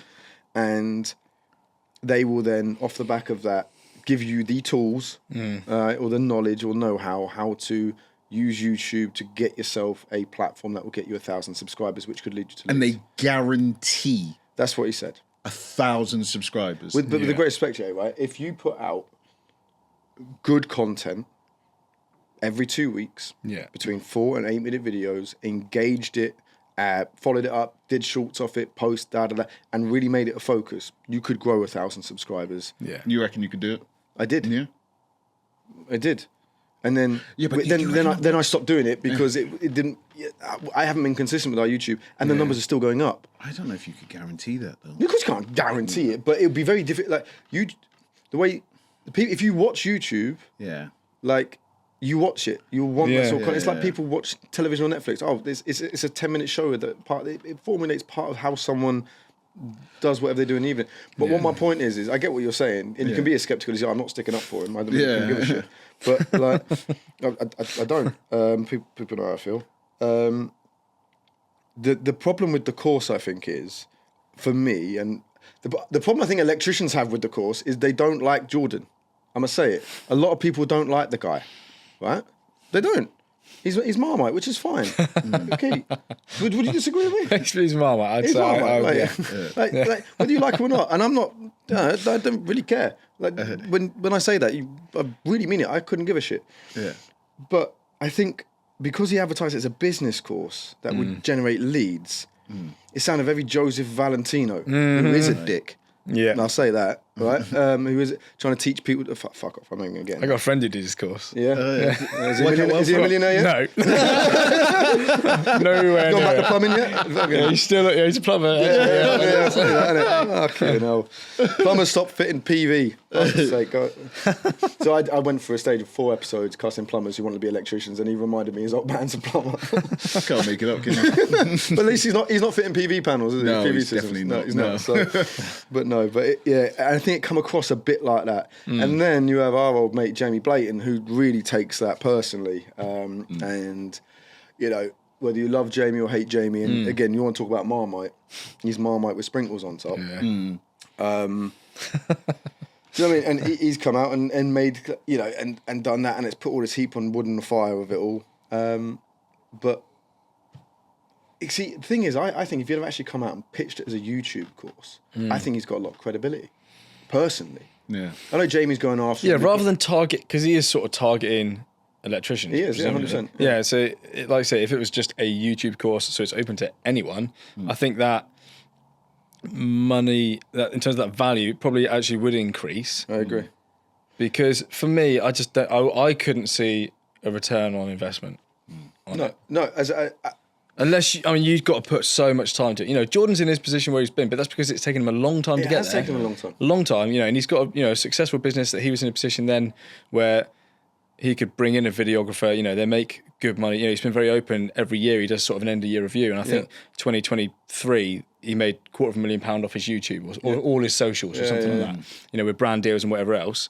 You know, so that puts him in a position where he can pay someone $50,000 a year to do fucking awesome content. Yep. I'm here with my iPhone. Yep. You know, exactly that. It's It like, took us and years it's to build up to 2 cameras. Exactly, yeah, literally, isn't it? So it's like, it's hard to pitch that to someone and say you can get to his position, but it's, you know, I mean, and he's one in, Well, that's How the other many? point. Yeah, this is it. like, exactly. one Yeah. in so few who've But got there. if it was that easy, everyone would do it. Yeah. Right? But Yeah, true. But- a lot give up before you get to that point. 100%. And I Yeah, think yeah. if the thing is, a lot of what he will put out there, I 100% will tell you now, you can find for free on the internet already. Yeah. But if he'd have come out, and I can understand why people have taken a bit of offence, because obviously he had his business course that flopped, didn't it? And then his business almost flopped, and so you can't be selling a business course if you then had a flop business. Which Yeah, that's where people don't. Yeah, that's the same with like Joseph Valente. You know, Yeah, 100%. It all went completely tits up. Yeah, of course it with did. that, and then here he now, is. now I'm a coach. Yeah, Well, they say that those who yeah. can't do teach, don't they? But wow, my bad. But like, yeah, I didn't mean to come out like that. But facts. So, but it's just like, you look at him as a YouTuber. I say he's a successful YouTuber. Yeah, Like, yeah, I think for sure, It's yeah. very hard to knock him Yeah. as a YouTuber. And the content's good. It is good. Yeah. It's good. It's engaging. I don't watch it, but I used to semi-watch it and thought, yeah, that's fine. But you look, Corey's done something really similar. He's done his own Yeah. version of that. He's done really, really well with that. And you know, even when you create your content, you're going to get inspiration from somewhere. Right? Yeah, You of do course, something yeah. I didn't invent podcasts. Like, wish I had. Imagine that. We'd be selling consumer units. But like, I just think it just kind of came across a bit misrepresenty. Right. And I think because of what happened when he had to let people go and he was traveling the world, and he openly admitted that sounds, he wished he'd have done things differently. And we can all, I think, from your journey, we've all done things. Even though you're only 31, your journey's hindsight's a wonderful thing, isn't it? I mean, It's like, so we've been running businesses for 12 years. You've been doing it for 9 years. So between us is 20 odd years worth of business running experience there. There is definitely things we'd have done better, done differently. So, I don't begrudge him that. Yeah. And I mean, I think that one was a pretty easy one to not do, but each their own. Traveling the world where you're letting a bunch of people go and then putting it on your social media as a social media expert, probably a misjudgment of that. I can understand that. But hey ho, shits and giggles. So to then try and pitch it as a business course, I think just rubs people up the wrong way. Yeah. Pitch it out as a YouTube course for business, for your business, to help you, engage your trading order, your trade business. Fine. $4,000. You think it's too steep? I think's tough. Personally, I think it's a tough ask. There's a lot of people who will teach you the same principles that you can see on their courses online. A lot of it's downloadable material, this, that, and the other, for £400-600. Right? Then you couple that with stuff you'll already find on the internet, and then trial and error. Because even if you pay someone $4,000 to teach you something, you're still going to have to. It's like an apprenticeship.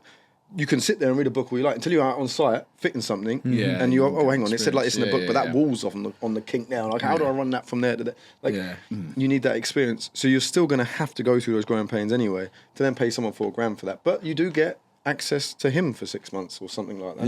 Yeah. What does that mean then? For me, it means personal phone number. I don't know, but yeah. Who knows? I had no intention of signing up for it, so I don't care. But well, there you go. So we've covered that topic. That's my personal opinion on it. Would you spend? There you go. Though, if you're an electrician, right? So let's bring this right back to, because you're a perfect example. 22 years old. You then go on your social media journey from day one, probably from a marketing exercise that you can afford because it's free. Yeah. Yeah. You teach yourself how to use it to advertise your business, and without harping back on that incredible 9-year journey that you say you're on now, you've got to year 9, that's mental. You've done more in 9 years than most people do in 20. You're still kind of at the beginning of it, really, with all this experience. You've done your social side. Would you have paid someone, or at what point in that journey would you have paid someone to help you with that? And what would that have looked like in your ideal world of... So do you know what? Like, what you'd have want from it? Early on, so again, this is...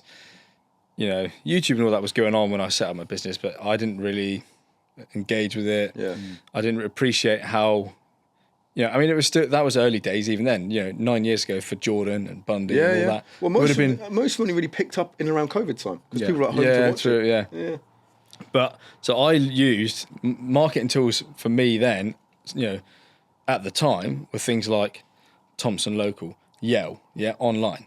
My first job ever was delivering Thompson Local. Yeah, but you're paying that sort of money. Yeah.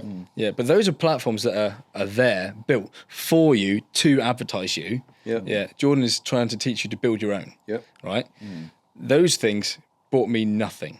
Yep. Other than cost. So why is something that he's going to teach me how to build it myself? So I've then got to put 120% effort in to, work with the knowledge that he's given me. I've already tried it with something that is built and ready to go, and it didn't work.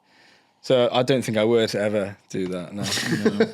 Personally, I don't want to upset anybody. Yeah. I like Jordan. I do like Jordan, but I wouldn't do it. I personally feel it would be a waste of money. If the course was like, I don't know, the 10th of that, like £400. Do you think you'd consider it? Or? Yeah, potentially, because you've already got, if you're already... What do you think about that, though? Right, not to butt in there, right? Yeah, go on. If it was £400-500 from someone with that sort of following, okay, and you'd followed this journey on and off or whatever, but you go back, you look at it, you can resonate with him because he works in the same industry and he's done what he's preaching, and it's £500. Yeah. It would be hard not to find value in that, in course. my opinion. Yeah. Right? Yeah. Like, if it was £500, That's it. I would probably, there you go, George. If your course was £500, right, I'd probably sign up for it just to find out, right? You send you a discount code now. That's it. So to get Jordan's course for £500, it's talk up minus 3,500 capital letters. No, all jokes aside, like £500, like you would have a waiting list as long as you're on. Yeah. Oh yeah, he'd be inundated with people going for it without a doubt. And then he could automate that. I'm even giving you a business course. He's only got to make the videos. Exactly. He can then automate and then that. you can put in some partial input. People got questions. Make an AI version. You can make an AI version of yourself and answer all the questions. But like, so I don't want to make this personal in it, but it's just like for £500. Yeah. Again, from someone like that with that experience, with a track record, I think it would be hard not to find value in. You'd be able to take one or two things that for £500 would save you a lot of time. Yeah. A lot of, because that's what essentially, I suppose, the course is essentially trying to sell you is I can shorten your learning curve. Yeah. So if your learning curve from point A to point B, so if we look at your learning curve with your social media from 22 to 31, right? At some point during that, you kind of hit I've got it. I've got my way of doing it. I've grown up to 13,000. I've done this. I'm doing this in my IG, yada, yada, yada. And you kind of hit a rhythm with it. You know what you're doing, blah, blah, blah. He's trying to take that first part away. And he thinks the value of that is £4,000. Now, what I would say on that, though, for me, personally, that first... Because for me, my social media has only sort of grown a little bit in like the last couple of years. And I'm still nothing, really, like compared to... some of the guys out there, there's nothing. I said to you earlier, like people say I'm an influencer. I don't think I'm an influencer. Like I do in terms of perhaps I influence how people do things sometimes because they might copy the way I do it. So I influence people in that way, but I'm not an influencer. But my journey from 22 to 29 before things started getting better on there didn't cost me anything either. Yeah, good point. All right. So all right, you're shortening that journey, but mine was free. Yeah. And I'm still at the point now where, all right, I'm monetized on YouTube and you get brand deals and whatever else, but you don't get a lot back, especially at the beginning, you've got to put some serious time to it and effort in, like Jordan has. Do you think, right, and I've got my opinion on this, right, and I've never done anything on our YouTube, even the podcast really, to monetize it. Yeah. I've done it because I wanted to do it. Yeah, I did, yeah, absolutely. But do you think, right, any course, because let's say Jordan could have the best YouTube course. We don't know. We've not done it. Right? So you've got to give him that. It could be the best YouTube course ever created by man, AI, or whatever, right? And it could be. But do you think that course could be good enough, right, what I'm trying to say, I don't know. You can't just apply that to everybody. No, it comes to the person. I'm trying to ask a question without actually giving an answer to the question I'm trying to say, but I don't know how to phrase it. Is it transferable? Is that what you're saying? No, not really. Right. In my head, if you give a core set of principles, you're going to adopt them differently to me. It's like the regs, which we're not going to get into today, but they're too vague. Right. The principles are too vague. Yeah. But if you tell someone A, B, C, D, E, F, G, it won't work for everyone. Physically won't work for everyone. Because the way you are in front of camera to me is completely different. Absolutely, yeah. The way you do a job, I would do a job, and you would put flat pack furniture together. It's completely different, right? So that's why I don't believe in the 1,000 subscribers. Because if you had a channel of you putting flat pack furniture together, it would have 250,000 subscribers in an hour. The comical value of that would be incredible. All right, move on. Oh, mate. I mean, the videos would be 2.5 hours long, but the comical value is insane. But I just don't think you can also replace that time. No. Because if you give someone a paint by numbers, as soon as you take the numbers away, they don't know how to paint. Yeah, true. Yeah, that's good. Do you see what I mean? Yeah. You can't. You've got to learn it. You got. Like, I spent hours and hours and hours and hours in the editing, designing. I mean, the Navitas marketing and the designing, that didn't come from me sat at a laptop thinking, I like green. I like black. Yeah. Hey, green and black will work. And then boom. Let's just call it Nav. Like, there was years and years of trial and error and different things in different companies, in my own time, in different things we've done with the, like I say, in our past with the clothing, all these different things, and just things you do in your past, all come into everything. And then that leads you, like say, Jordan's journey led him to his subscriber count. Bundy's journey led him to his subscriber count. I just don't think you can put something together in a market that is free and charge $4,000 for it. Yeah. And especially to the trades where money is always tight. Yeah. Yeah, of course it is, yeah. You think how many jobs you'd have to do off the back of leads from... I know you said on a podcast, you only need that one job. Yeah, you do only need that one job. Or you need a fucking lot. Yeah. Yeah. Like, it's one or t'other, right? Yeah. And if you don't get any, like you say, you got to find it from somewhere else to recoup the cost. Yeah. $4,000 is a van. Yeah, because that's not, I've generated £5,000 worth of work from that as well. That's 5,000 profit. Yes. That's it. You know, which And net we all profit know of that. is, Net profit of that. that's on a lot of money. That's after tax money. Yeah, right? yeah. And you got to show an additional 4,000 net year one to show you've broken That even. value, yeah. You've broken even. Like, So to summarise, I just don't see how you can do that for 1,000 subscribers. I just don't. No. But I don't see how you can do that off of picking a social media, like, if you go into trying to, whether it be doing a YouTube course or you see someone like yourself or other guys doing great on Instagram brand deals, and you do see it a lot, everyone now, with more than 500 followers on Instagram, wants to be, the amount of messages I get on our Instagram, can I have a free board? I don't mind posting it on my thing, I do a review on it, and you look at it and they've got 140 people following them.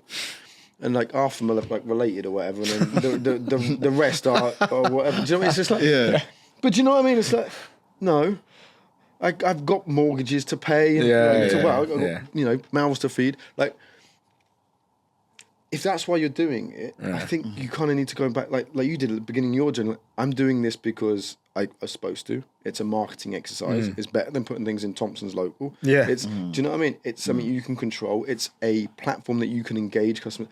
That's what it's really, really good for. Yeah. Getting a brand deal, ain't it? No. I just don't. No, I'm lucky to have got this contract with Milwaukee. Yeah, it fell into my lap. Purely, but most of my followers will know I'm a tool guy. Yeah.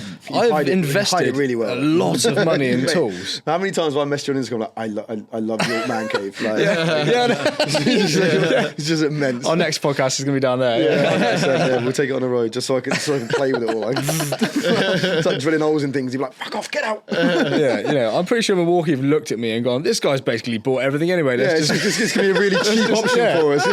Can you just please use the tools you've already paid for? It'd be great. I really appreciate it. Yeah, but like you say, it's not all about, like you said about YouTube and even this. You just do it because you enjoy it, and that's all you should really do it for. Is I've only ever, and from business point of view, as advertising, and I've only ever done it all because I enjoy it. I just photograph and film things I'm doing at work. And that's all it is, and that's all it will continue to be. So what's the next 5-year plan for Theo Webster Electrical? Don't know, mate. No more awards? No more ladders. Yeah. Keep your eye out for new award programs. Guys, We've got one coming up. We'll do the Navitas Awards soon. So yeah, nice. Guys, I really hope you're enjoying this episode here with Theo Webster, the 19th episode we have now done of the Talk Up podcast, which sounds absolutely crazy. Okay, so we're almost coming to an end of season 2. So if you haven't already, please like and subscribe and share it wherever you can.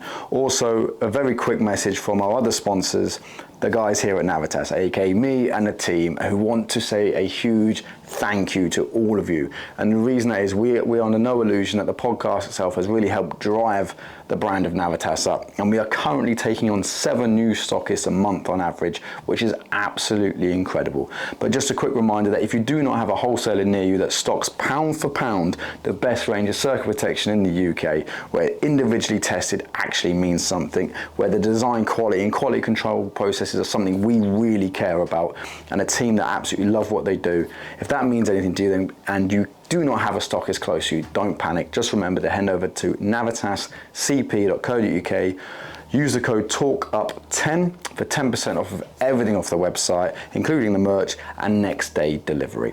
Okay guys, and again, a massive, huge thank you to all our wholesalers and all of you guys watching for all the support and continued support, not only with the podcast, but with Navitas as well. And now let's get back to your episode. Installer of the year. Yeah, I think, we as a business do more than just electrical anyway. I don't really show it very much. I don't even advertise that we do it. It's more of a guilty pleasure. I enjoy doing it.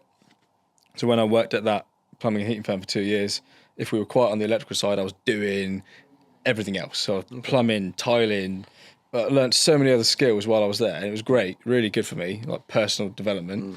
And I still use those skills now to be able to offer my clients like a one-stop shop, but good quality. Like, we're not cheap. I mean, I always pre-warn clients of that. I work on a fixed quote on every job so that everyone knows where we're at. But I think, so going forward, I've always liked the idea of project management for me. Do you think you'll come off the tools then? That's what I'd like to do, Ultimately, again, based around the back injury, I'm not going to be able to do this forever because it is going to affect me at some point, somehow. The doctors can't tell you how because they don't know. So you got to kind of line something up before it becomes a problem. That's the idea. I want to get myself into a position, whether that's for myself or employed, I don't know yet. I'm, undecided. I can tell you now, you'll make a terrible employee. Yeah, I'm unemployable. People have said that about me for years, and they're completely right. Jay is a model employee. He's epic. Great business partner. Don't get me wrong, great business partner. I wouldn't have anyone else, but he's a model employee. I mean, he will tell you. I'm an absolute fucking nightmare. I am very much of the mindset. It's my way. Or it doesn't happen. Like sorry, I don't want to just bring in stuff in, but we did like a plant room years ago, and I had a couple of lads in there doing it, and I went in and I told them how I wanted it doing. And I come back 2 days later, and they've made a good start. There's a lot to go in there. It's weeks and weeks of work in there. And they've made a start with all the channel and the uni strut, whatever you want to call it, that they're putting in there, and they've just gone like free ball. I'm going to do what I want to do. And I've walked in and I stood my ground. I was like, no, you got to rip it all out. Well, so you're probably right. Crap employee. You'd have such a row in your first 2 weeks, which will be your probation period, mate. Right, thank you very much for all your hard work. It's time for you to go.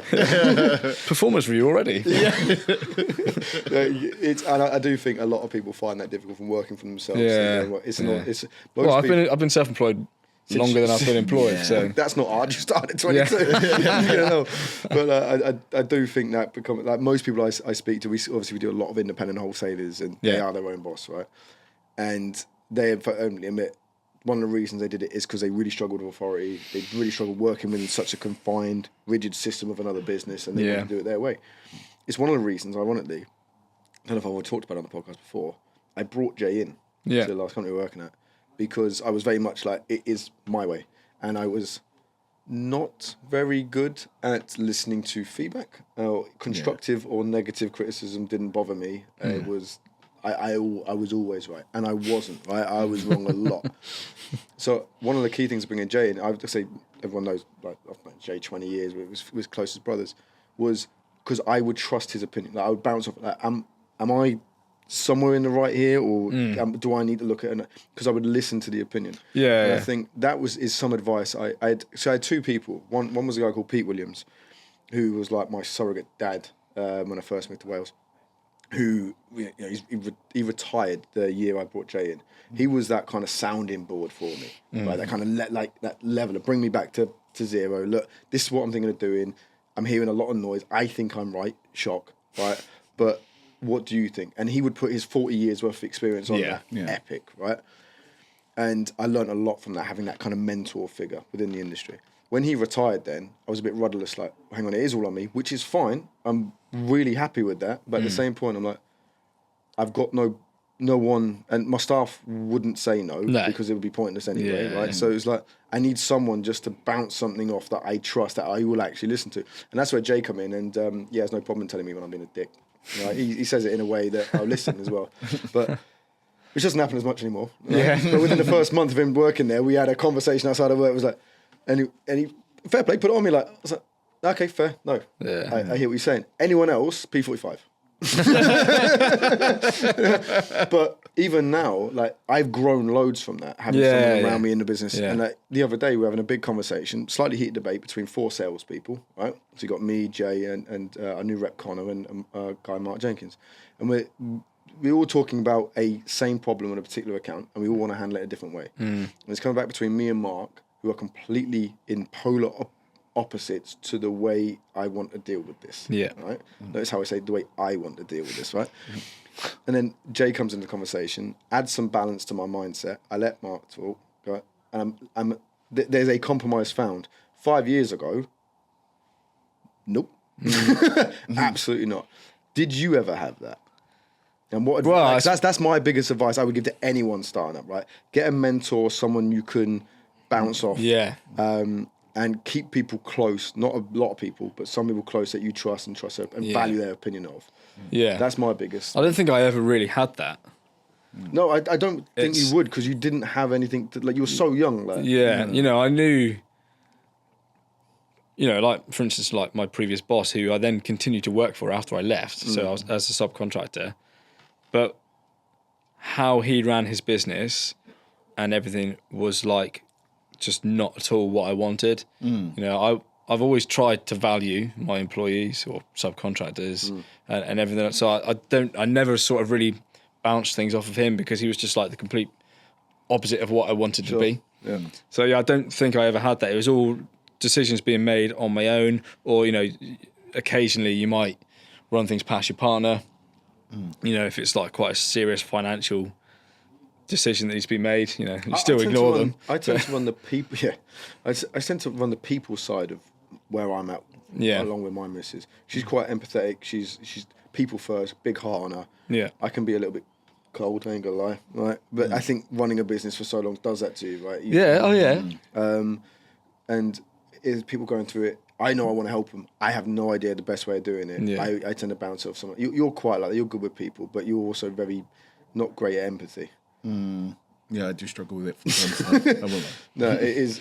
I mean, we were both in agreement. We didn't actually think it existed. It was kind of a myth word. Like, how can I know how you're feeling about it? It's not my thing. Like, but I've since learned it's a real thing. Yeah. And but the money side I don't. I'll be honest. Yeah, but it's hard though, isn't it? It's, you know, something that is an emotional decision for your client is a financial decision for you. Boom. That's good. That's good. That's bars. Like, everyone got that? That's bars. Like, Snip it, isn't it? wholesalers, right? Listen, that is boom. That's a short. Right, that's just the post. That's the name of the. That's the name of the podcast. We're still filming, guys. Yeah, but how true is that? Like, you think about that. How many times? Because that inverts as well. yeah. What's an emotional decision is a financial decision for someone else. Yeah. And to take that.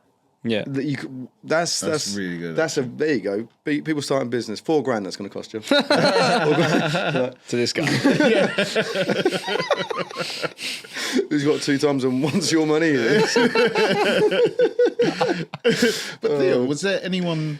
Obviously, you doing it by yourself, but was there anyone that because you've mentioned your previous employee? Yeah. You didn't really gain anything from it in that respect. But was there anyone that you could draw inspiration from?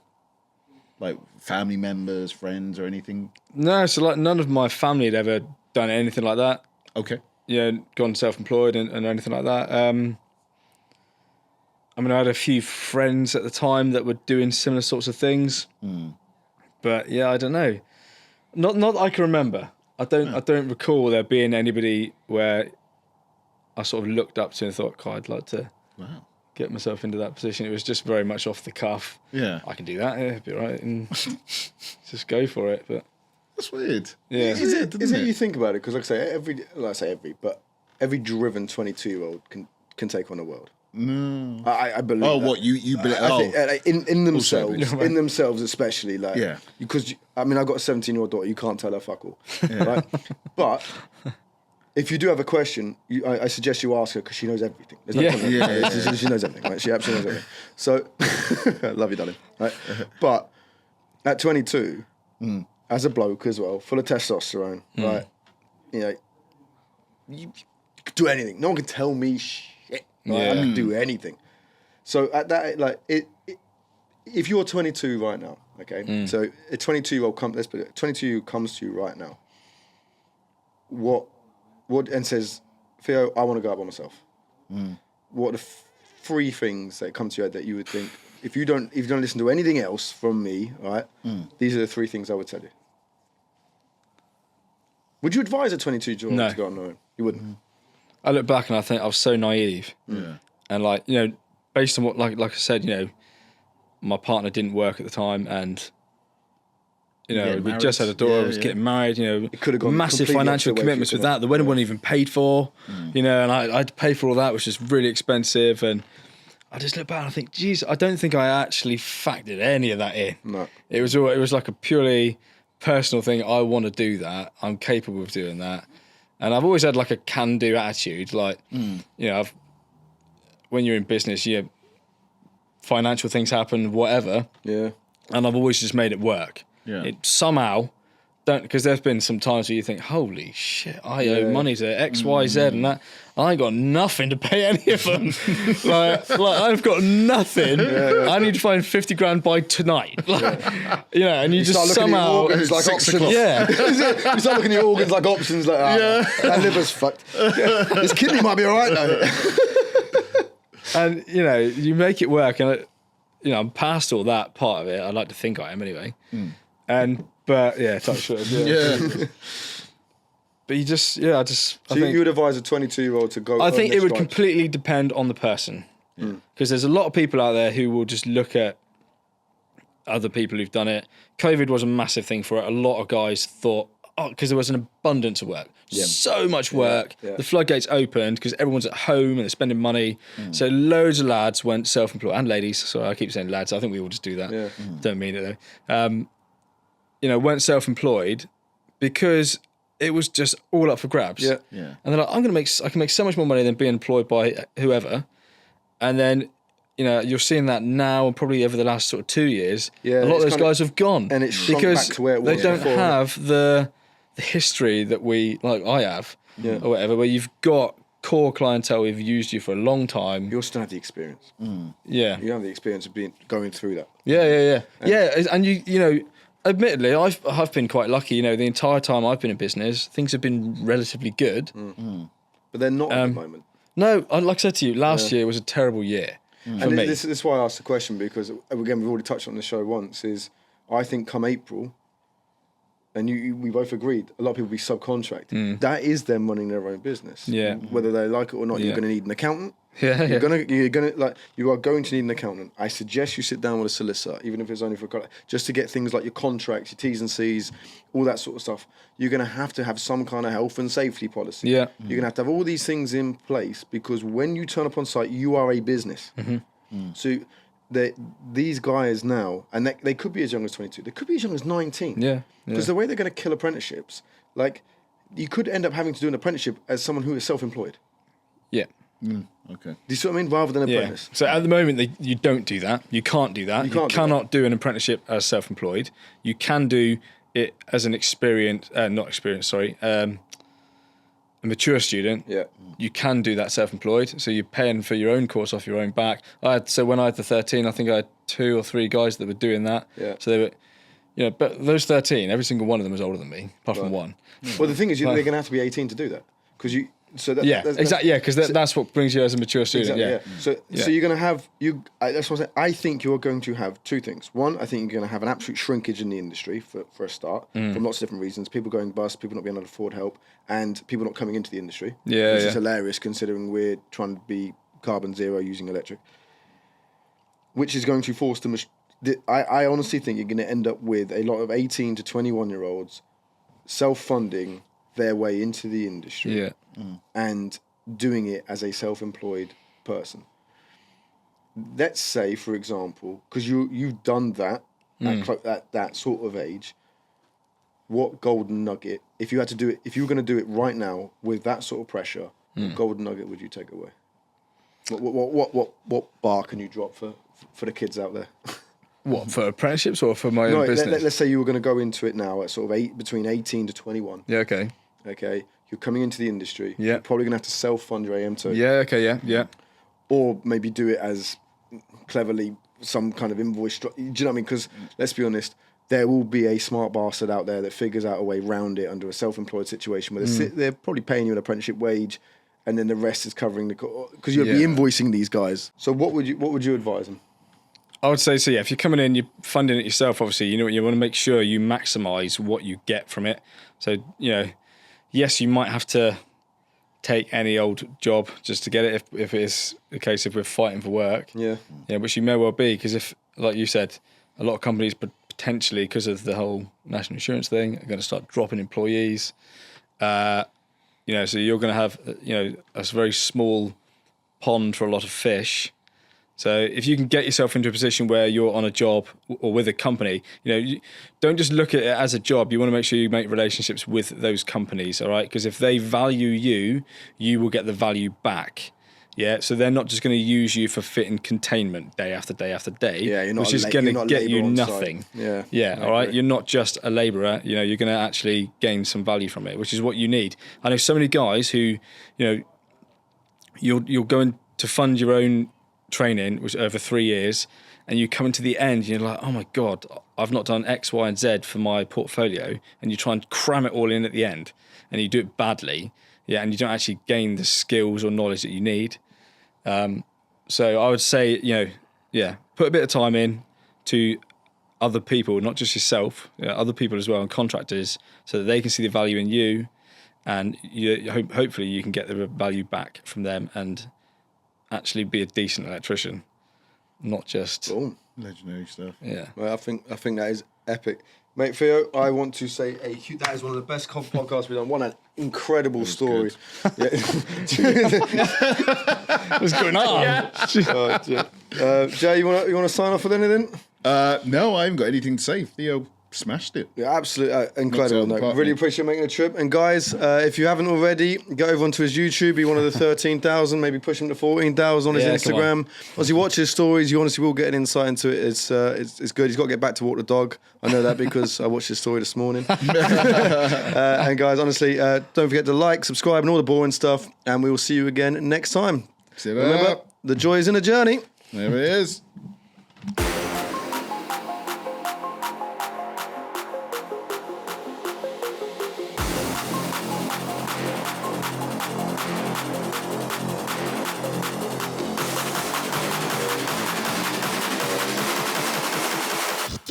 Run.